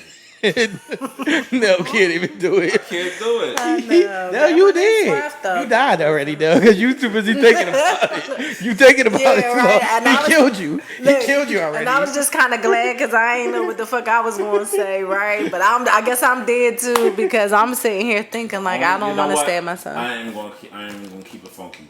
I would kill him if he's trying to kill others in ours. But not you. Not you. You gonna let him kill you, but he can't you kill nobody else. Yeah, I'm protecting A big the house. heart. I'm Yes. gonna kill him to protect the house. Solid. But yeah, if it's just me and him in there, kill me, bro. I'm old already, so I'm old already. Go ahead and kill me, bro. like I will sacrifice my life for my child. Okay, but then But he's still, gonna be that's what I'm saying. He still gonna be without killing you. motherfuckers. He done killed you. Yes, now he And killing everybody else. He in jail or Bro, out here killing somebody you fuck else. up somewhere because all these scenarios got me fucked up. I can't handle it, yo. I ain't that strong mentally. I can't. I ain't even gonna hold you. I'm sitting here fucked up about ideology. This should be goddamn. I'm gonna tell y'all like, Fuck my look, son up. listen. My girl slapped my wife up. My mom. Yes. I'm gonna tell you how my mama told me ever since I was a little baby. I brought you in this world. Don't make me take you out. Exactly. That's That's my mom. So you facts. damn gonna say something to her about stabbing my son That's facts. or my daughter? No. Long as she don't stab her in the face, like don't give him a buck 50. Nah, this nigga Like, is I making all the excuses I for his think a body mama. joint. I let my kids take a body joint. She can stab this nigga in his ribs each. Nell was like, put a shirt on. Ain't nobody gonna see your Nobody scar. gonna see your scar. And don't tell nobody that grandma Right. did You it. better not say that. Boy, man, in this world, she could take me the fuck out. Child, my son. Did I kill my son? It's He wild. was a good son. Then no. How good of a son is he? He trying to kill you. Nigga might have ate something bad or something, like ate bad food, and I mean, and turned him chemical psychotic. imbalance. Yeah, chemical. Look, this nigga is strapped up. He got the Darko edge pointed at your ass. And his hand is on the trigger. Where am I going? What am I doing? Like, Your shit is close to you. he gonna already fuck me up because I can't. No, you got time to get your shit. Yeah, I'm gonna hit him. I'm gonna hit him in his leg twice. I ain't gonna kill him. I'm gonna put 2 legs. Oh, you hit him in his leg. He got the Draco, nigga. Right. You He want who to? hesitates is lost. Yes. No hesitation. Then lose me. Here I come, God. Here I come, God. Here I come, God. Look, Ish. This is why he shot Nell, because Nell let him get stabbed. Nell let him get. He remembered that He shit. done went crazy. He reacted. You remember? Yeah. Revenge. Then you told me that I had to chill Yes, and be around her. yes. He remembered that shit, and now he coming for your ass. Yes. Wow, coming.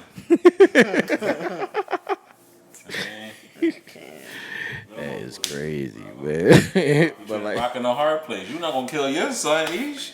If So he's you trying to gonna kill kill your me, son? that's why I said I because will I'm if with he trying to kill me. hesitation. Yeah. But, Anybody who tries to kill me, I'll take away your title, dog. Are you Yeah, but I serious? think you're Yes, saying nigga. that now too. But I think a human instincts is fight or flight. Like it's like you're going to go into survival mode, and even if it's like your Nigga, son or how whatever, you think the fucking mental anguish is gonna be on you? Right, the mental After anguish you is kill it's really your gonna. son. bad. I know, but then it's like, would you rather be dead yourself? Yes. I'm dead already. The moment I kill my child, I'm dead. It ain't hear no you. coming back from that mentally sane. I'm not. I'm I dead. get I'm it. just a dead man walking. So, Buying but clothes and sneakers. so you, I cannot not buy gold and sneaks. You laying in the bed with is you and your wife, and he trying to kill both of y'all. Now you gotta kill him. Yeah, for my wife, I would. If it's just me, kill me. If she there, it's a different ball game. Different ball game. Did she have it? No, I don't know, nigga. No, she ain't have I him. No. love how he is rationalizing. She ain't have him. No. Did she have him? I guess I gotta fuck the little nigga up. So I'm gonna protect my home. So Right. she in there, she sleep, she knocked out, Right. snoring and shit. Yeah, my throat cold, I can't let her go. So yeah, I'm gonna get him up out of there. What if he trying to kill your daughter? Oh yeah. He gotta go. Yeah, go. Putting him down. When you look, the moment you take it away from me and hurt, like you can hurt me. You hurt anybody else in this house? All right. What if he trying to kill your mom after she stabbed him? She stabbed him first. And then he go shoot her or hit No, her? he's going to go kill her because she stabbed him. I'm gonna kill him then. This I'm gonna kill my mom. look, this nigga is forever letting anything happen to the son. His mama, boy. That's why the fuck you wanna kill him. Yes. Because you always just let shit happen. Yes. The little nigga try to hurt my, like I can't let him kill my mom. She stabbed him. All right, she in trouble. I'm gonna make sure she get in trouble for it. Like In trouble. Absolutely cannot. I can't. bro. This nigga got a shirt that say "fuck them kids" on it. Now he love all the kids. No, I don't love all the kids. I don't love all the I kids. can't do it. Like what type of I don't love all the kids. Said Man. he got a shirt. I'ma that protect say, my "Fuck kids, them man." kids. Now he let the kids. I'm gonna protect my kids, man. I'm gonna protect my kids unless they try to harm me, man. Yeah, that fuck them kids. They is niggas just ain't trying to harm the wife, their mom, the sister. As long as they leave you the fuck alone. That's all you get.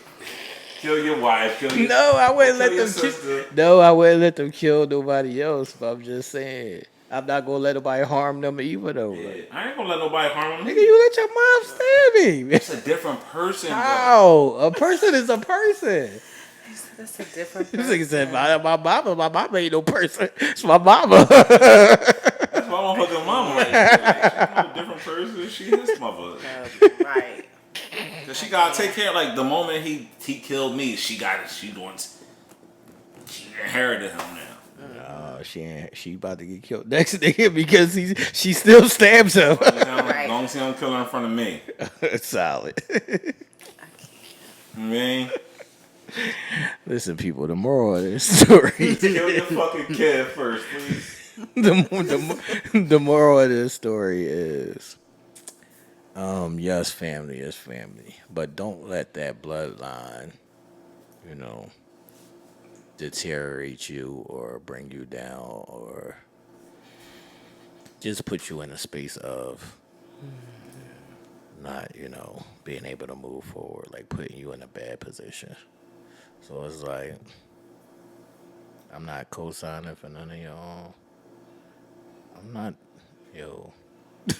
listen, I'm not doing it. But one thing I'm gonna say too, right? Because let's not let this get lost in translation. Men needs fences with your family.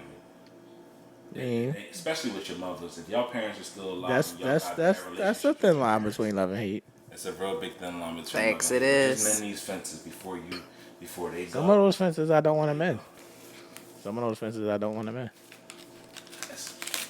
I know, but damn, could you imagine you don't mend the fence with your people, your mother, your father, and they pass, and you can't get that back? I'm comfortable with that. I think I would So be too. this nigga said, "Stab him." No, I would tell you why I'm comfortable with it, because if it's a fence that I don't want to mend, there's a reason. That's mom, though. Mom is mom. Mom is mom, yeah. Mom is mom. But if you violate, What can she do to violate? I guess. Like, not stabbing my child ain't violate. What if she touches her? Yes, it is. All right, yeah. What if she touches some? Right. This was a great episode. There you are right. Now he want to get going Yes. in 60 seconds with now. There you would have run.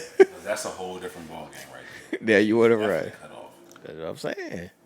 There's things that people can do to get cut off, and I don't like how people. I'm say, just mad that stabbing is not a cutoff. yes, You yes. The could stab. almost kill my son, mom, and it's Yeah, I okay. mean, that's a little jaw.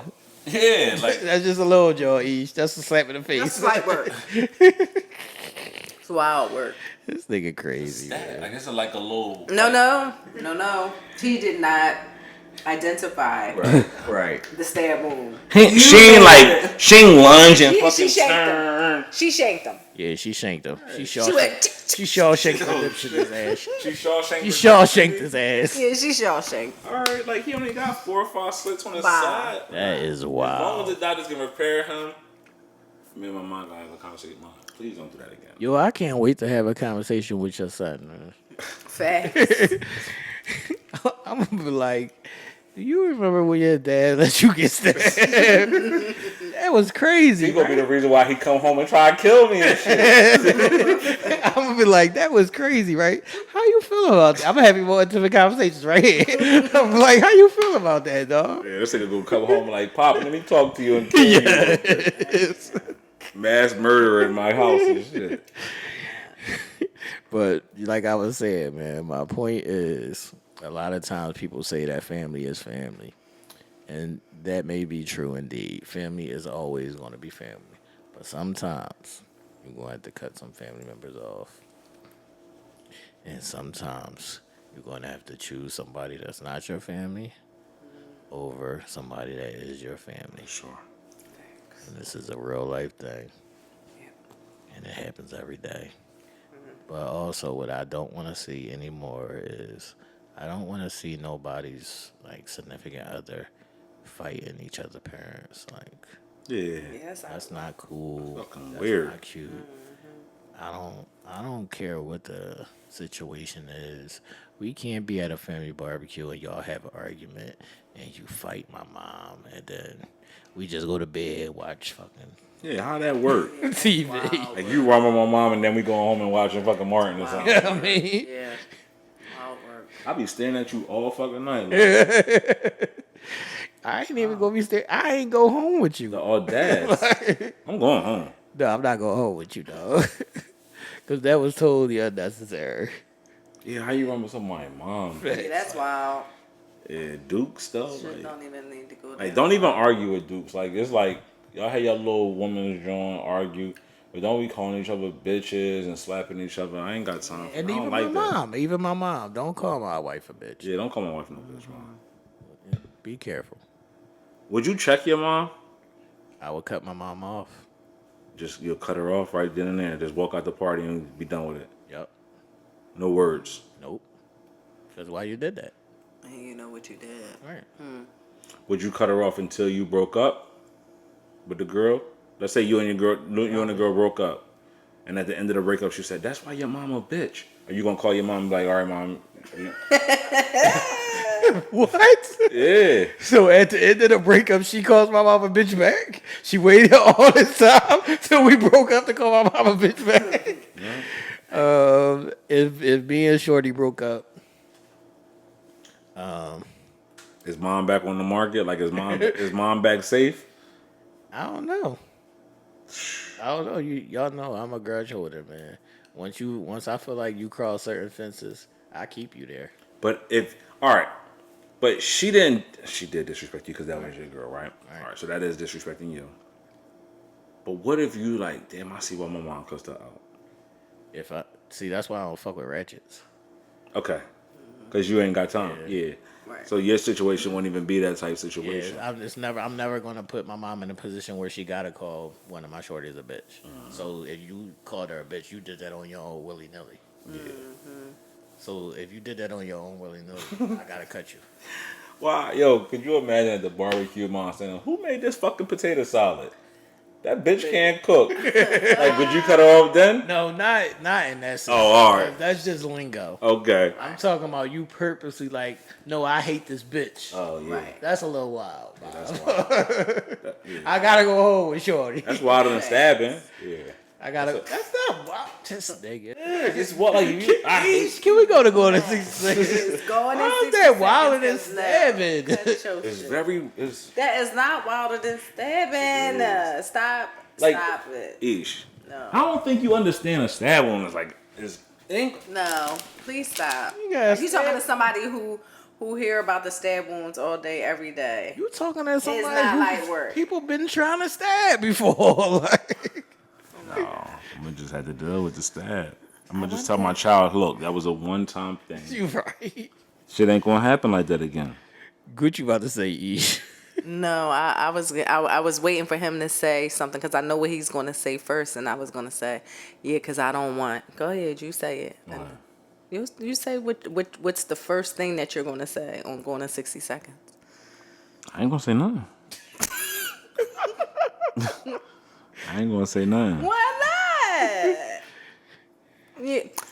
I want to know who won. That's what I was saying. I want to know. I ain't gonna tell who what the won the game tonight. Yeah.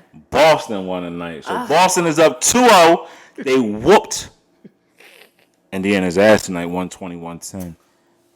Indiana took out the starters in the last 7 minutes of the game. Shout out to the That's Boston how you know the Celtics. NBA is rigged. That they want the Celtics to go to the finals. Damn, the NBA is rigged though. Right now it is. I wanted Indiana to win. That's But what I was waiting for. Shout outs you right to there, Boston Aisha? going up 2 games to You nothing. like my brother? You a Boston hater just because they always beat the Sixers? Yes. You right. Yes, I hate Boston. Yo, Thanks. 126-110. This series right here, the winner of this series between Boston and Indiana will represent the Eastern Conference. And be on to the NBA Finals to face either the winner of the Minnesota Timberwolves and the what the fuck they playing? Dallas Mavericks. Dallas Mavericks. The Mavericks is up 1-0 with the game 2 being tomorrow in Minnesota. So hopefully Ant-Man and his team, can even up the series, or Luka and them boys down there in Dallas will take a 2-0 commanding lead back to Dallas. That's crazy. Like if you can win 2 on somebody else's home court and then go home with an advantage, it just makes it all much more easier. Kyrie was balling game 1. Kyrie was balling. But in other news, other NCAA news, which will affect a number of different teams, especially one of T's favorite teams of all time, Michigan Fab 5. What's up? The NCAA and Power 5 agrees to a deal that will now let schools pay their players. That's beautiful. Right? So the NCAA and its 5 power conference has agreed to They allow already getting paid, schools but it's legal now. to directly pay players for the first time in the 100+ years history of college sports. So what that means is the NCAA and its leagues are moving forward with a multi-billion-dollar agreement to settle 3 pending federal antitrust cases, and the NCAA will pay more than $2.7 billion in damages over the past 10 years to current and past athletes. Shout out to Reggie Bush, who many consider to be one of college football's greatest players of all time. He was stripped of his Heisman Trophy because he sold one of his jerseys, one of his championship jerseys, and they stripped him of his Heisman Trophy win.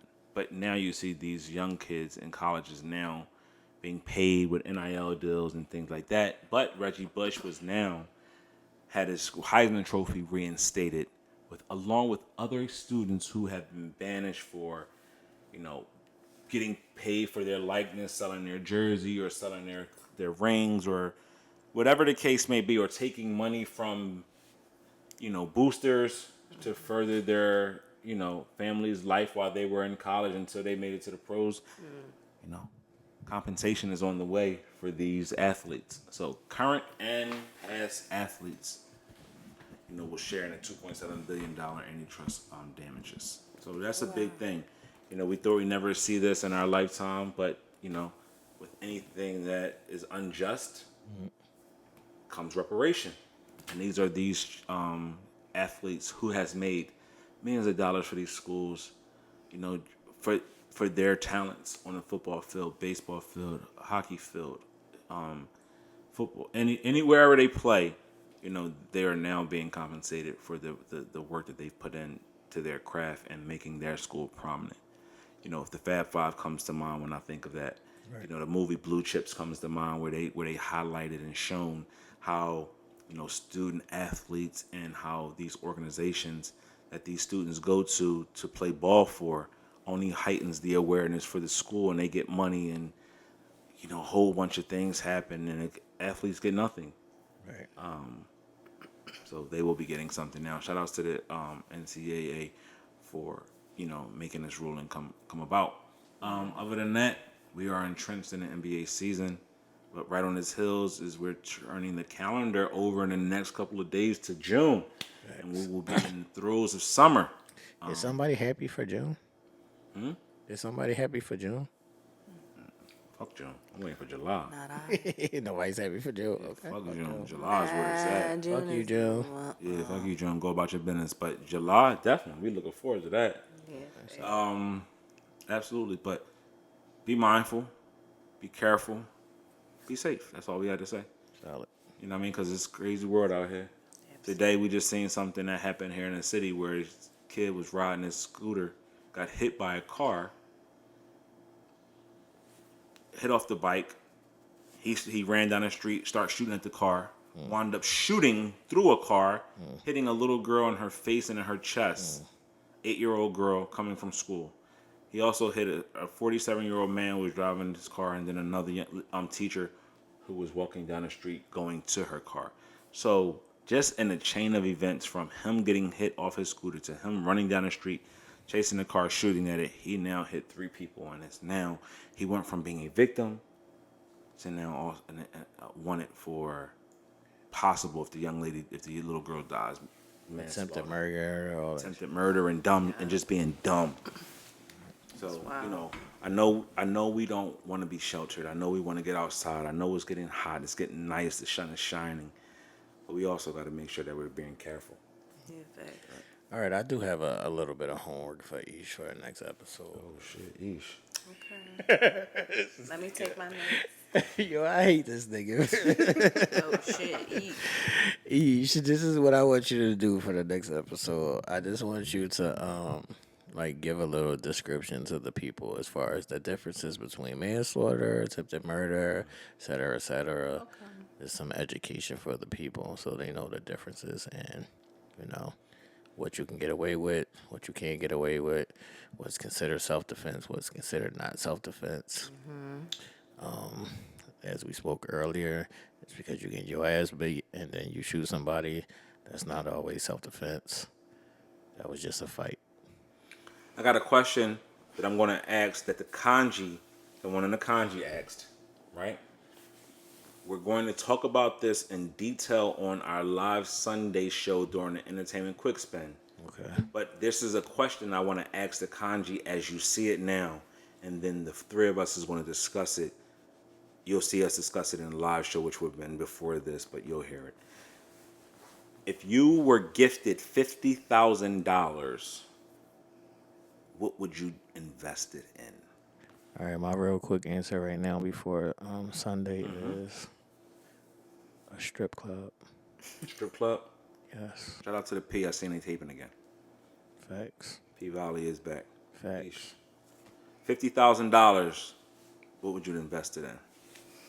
A warehouse full of dicks. It's like, no, but I would invest it in a warehouse full of sex toys. Like, That shit stretched. yes. Motherfucking nasty. You see the shit I gotta do? What? Motherfucking nigga over here getting dicked up. This nigga over here sex pulling it up. Man, And watch this is you big be like, business. I would invest it in some stocks and bonds. Yeah. You know, my motherfucking bland ass.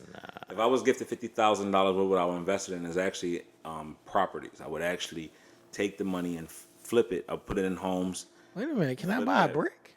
Huh? You can buy a brick. You can Buy a flip brick, that.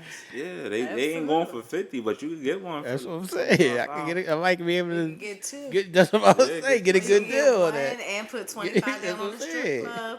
That's a fact. I We don't- up. I don't know none of either one of these motherfuckers. We up. Yeah. We up. We up. But yeah, I would invest it. I would invest it in properties. I would actually buy a home, refurbish it, and then resell it, reflip it. I would. You flip got a the lot of homes over. patience, man. I don't got no patience, man. Yeah, I would do that because that 50,000 would actually, you know, if it's done right, could actually go from 50 to 150,000 quickly, Facts. just from this flip of a home. You know, the home market right now is robust and booming. You know, property values have tripled and quadrupled in most areas, especially in our North Philly area. You know, we got homes that used to go for 30,000 and selling for 500 and 600,000 just because of the area that's in. So gentrification is definitely a thing, and investing in that will surely make you money double time over. But we'll have an educated an educated discussion of it on our live show. Sunday. All right. What's your message for the week, Ish? Let go of resentment. 10 years? Oh shit. 10 years. We back to 10 years. We back to always 10 gotta come back to years. 10 Find years. a way. I don't know how, because I mean, you know, y'all saw that I was at up in arms, Right. like, about it. Right. I don't know how we gotta do some real deep inner workings, self therapy, along with, you know, real therapy, talking to someone on the outside, getting a deeper perspective, but really digging in and letting shit Real quick, go. which one is better for y'all? Self therapy or therapy or like talking to somebody else? Which one helps you better or faster? Right now, for me, is talking. Okay. I used to self therapy myself and lost myself in that. Ish. I'm doing self therapy now, and I don't think it's the best. Right. Okay. I stay in one track minded with that way. So, you know, when I'm ready, I think I'm gonna, you know, definitely talk to somebody. All right. So Isha's message for the week is get off y'all 10-year asses. Man. No more 10 years. No more 10 years. 10 years is over, man. My message for the week is stop lying. Real easy and simple, man. Stop lying. Stop lying to yourself. Stop lying to people. Somebody said Capricorns was liars the other day. It really fucking bothered me. Capricorns is liars. It really fucking bothered me. Because it's like, why did you say that? Like, it wasn't even justified. Good sign is the fucking greatest sign ever. Well, it is the GOAT. It is the GOAT. And the lady who stabbed my son is a fucking Capricorn. It My mama. is the GOAT, man. And I just was upset. It's just like, why you just gonna say that though? Like, it was just like, I'm talking to somebody. Look, no, I'm talking to somebody else, and then she says to her, "Don't listen to him. Capricorns are liars." I just thought that was weird. Like, It's just weird to me, man. But like I was saying, man, stop lying, people. Stop lying to yourself. Stop lying to people. It doesn't, get us where we need to be trying to get to, and it just causes more hysteria. If you need to lie, just shut up. I'm always a proponent of just shutting the fuck up. So, you don't want to have to lie, just shut the fuck up. All right, now, what's your message for the week? Let love live. I've been letting love live for the Let past love 2 live, to 3 let love months. live. Yeah, let love live and shit like that. Also, if you see my mom, she ain't mean no harm. She didn't mean to stay. Fuck it. She ain't mean to stab his little ass. What's the Mama Gotti eat? I'll get him a Oh my Band-Aid. I'll get him a little fucking... You know how this nigga Scooby-Doo loves getting Band-Aid. hit. Good luck on getting hit if you let your son get stabbed. Good luck with that one. Nigga ain't never getting no more hit. Need a side joint. I love live, man. This is episode 182, We people. can fuck through. Yes. Y'all have Get y'all hoodie video in, please. We need it. We want it. We need it. Members, let's get with it. Chop, chop, members. Facts, people. Get y'all lives together, man. Episode 182, people. Peace. Uncensored Minds, the world's greatest conversation. We are out of here.